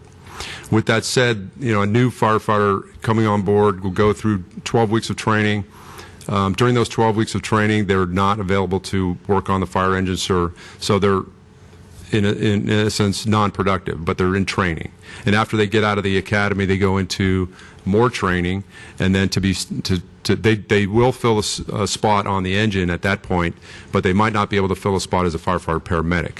So essentially, those specialized positions will still need to be filled, and that could go on for another 6 months. So it could take from the day I hire a firefighter paramedic to when that firefighter paramedic is standalone to provide the service, could be 6 months. During that 6-month period, there's another firefighter or firefighter paramedic in some cases that would have to fill behind that individual. So essentially, for that time frame, you'll pay to look at it, 1.5 to 2 times the salary for, at least 2 times the salary for that individual during that ramp-up time. This happens if there's no relief staff.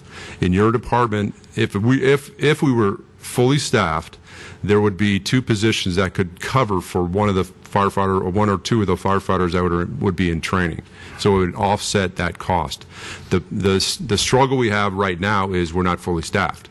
So during the startup from October till, my prediction is another, through this fiscal year coming up and into the next fiscal year, we'll probably be in the same situation where we're trying to fully staff the organization.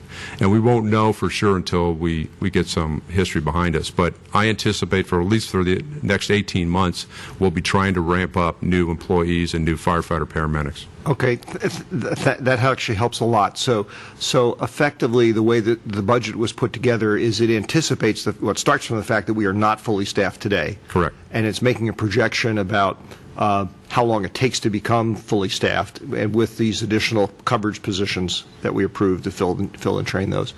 Okay.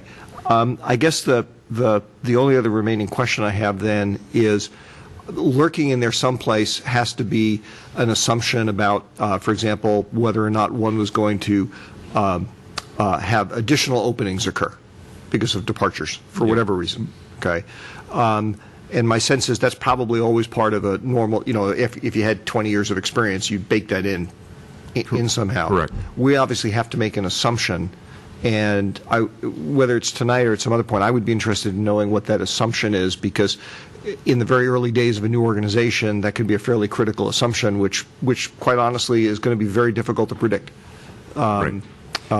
And it's therefore a risk factor, and I'm trying to get a sense of what the risk is. The fire service market, over the 30 years that I've been in the fire department, 30 plus years, the turnover rate in several different departments, not just San Carlos, has been higher than I've ever seen it. Meaning that higher today? Higher today. Okay. Much higher. 30 years ago when I started with Redwood City, hardly anybody would ever go anywhere. They would not leave. And it wasn't just, because of the department or whatever. The only time that someone would leave a department is to go to an either larger department or somewhere where they grew up or wanted to work their large San Francisco, Oakland, San Jose, etc. And actually, in the early 80s in Redwood City, we found that we lost a lot of employees that left Redwood City, went to central Santa Clara County and San Jose. Bigger department, more opportunities.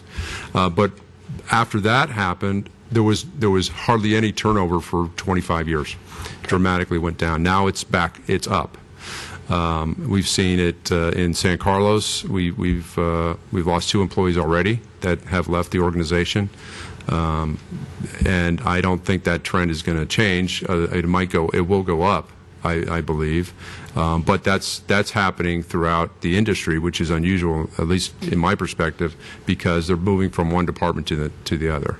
Yeah, if you wouldn't mind me just a brief follow-up question. That actually strikes me as kind of interesting, because knowing nothing about the firefighter marketplace, I guess in the current economic environment for a lot of public agencies where they're looking to improve efficiencies and there's pressure to cut back on staff wherever possible, I'm actually surprised to hear the turnover is high. Turnover, yeah. So do you have any sense of what's driving that based on your experience, or just hard to tell? It's hard to tell. Okay.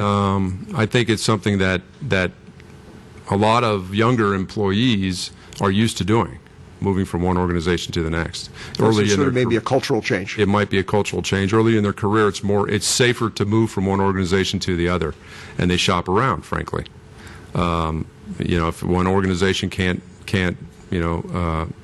pay as much as the other, or benefits or opportunities to fight more fires, or a busier city, that's where some individuals might go.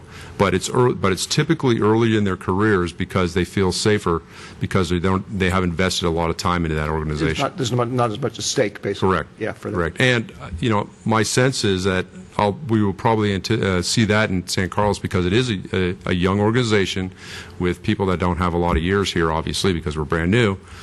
So the tendency would be to see a lot of those individuals, if they have the opportunities, to leave. Okay. Thank you very much. I appreciate it. Yes. Others? Just one question, Chief Skinner. You're 6.5 months into this, almost 7 months. Given the turnover, the lack of full staffing and all that, what's your sense of how things are going now versus how you thought they might go to this point? It's been extremely challenging to staff the organization. Essentially, it's because we started with half a roster, meaning that we had to ramp up about half of the department, training, being able to stand alone and work individually, like I explained a few minutes ago. So we were behind the curve to start. And starting an organization from scratch, a fire department organization from scratch, is something that most fire chiefs will never, ever do, and I wouldn't recommend. Although it was a great challenge, and we learned a lot, and we're still learning. But and we haven't caught up, if you will. We're half full, the roster, and we haven't caught up. We haven't gotten to the point where we have a full roster. And when we do, we'll be able to breathe a little bit, but my sense is that it won't slow down. It'll continue for at least a year or 18 months or maybe 2 years before we build some stability in the organization. And I don't know if that's unusual or something that would have been predicted. I'm not sure, because there's not a lot of organizations that started from scratch. It was a whole unusual situation. Basically. Absolutely, Right. yes, very. Thank you. Just a few questions. The 28.2 is, that number represents just a salary difference between that and overtime? Yeah, what we did was to fund the 3 firefighter positions, firefighter paramedic positions. We shifted some of the overtime funding from overtime to the salary and benefits. And the 28.2 is to backfill some of the overtime costs to give us a number that we think we will achieve over the next year of $100,000 in overtime. Okay, so that also covers the benefits. This is salary and benefits. Yes, essentially, yes. Yeah. The thing I'm wondering about is then future costs, future liabilities with retirement and health care and so forth. That's covered because of the payments on those? That's covered because the funding shifted from just overtime to straight overtime costs, which is a flat cost, to salary and benefits. So it's under the salary and benefits. Okay. And then you said our current year for, 2013, what we're looking at is 5.7 million? 5.7, yes. Okay. All right. Thank you. Okay. All right. Thank you. Who's next? Public Works. Public Works. I think we've seen this guy before. Didn't we see this guy before? Looks familiar. Yeah. Another hat. Good evening, once again, Honorable Mayor, members of the City Council. This is the Public Works organizational chart, and the Public Works Department is comprised of administration, engineering, Public Works maintenance, and has a full-time staff of about 20.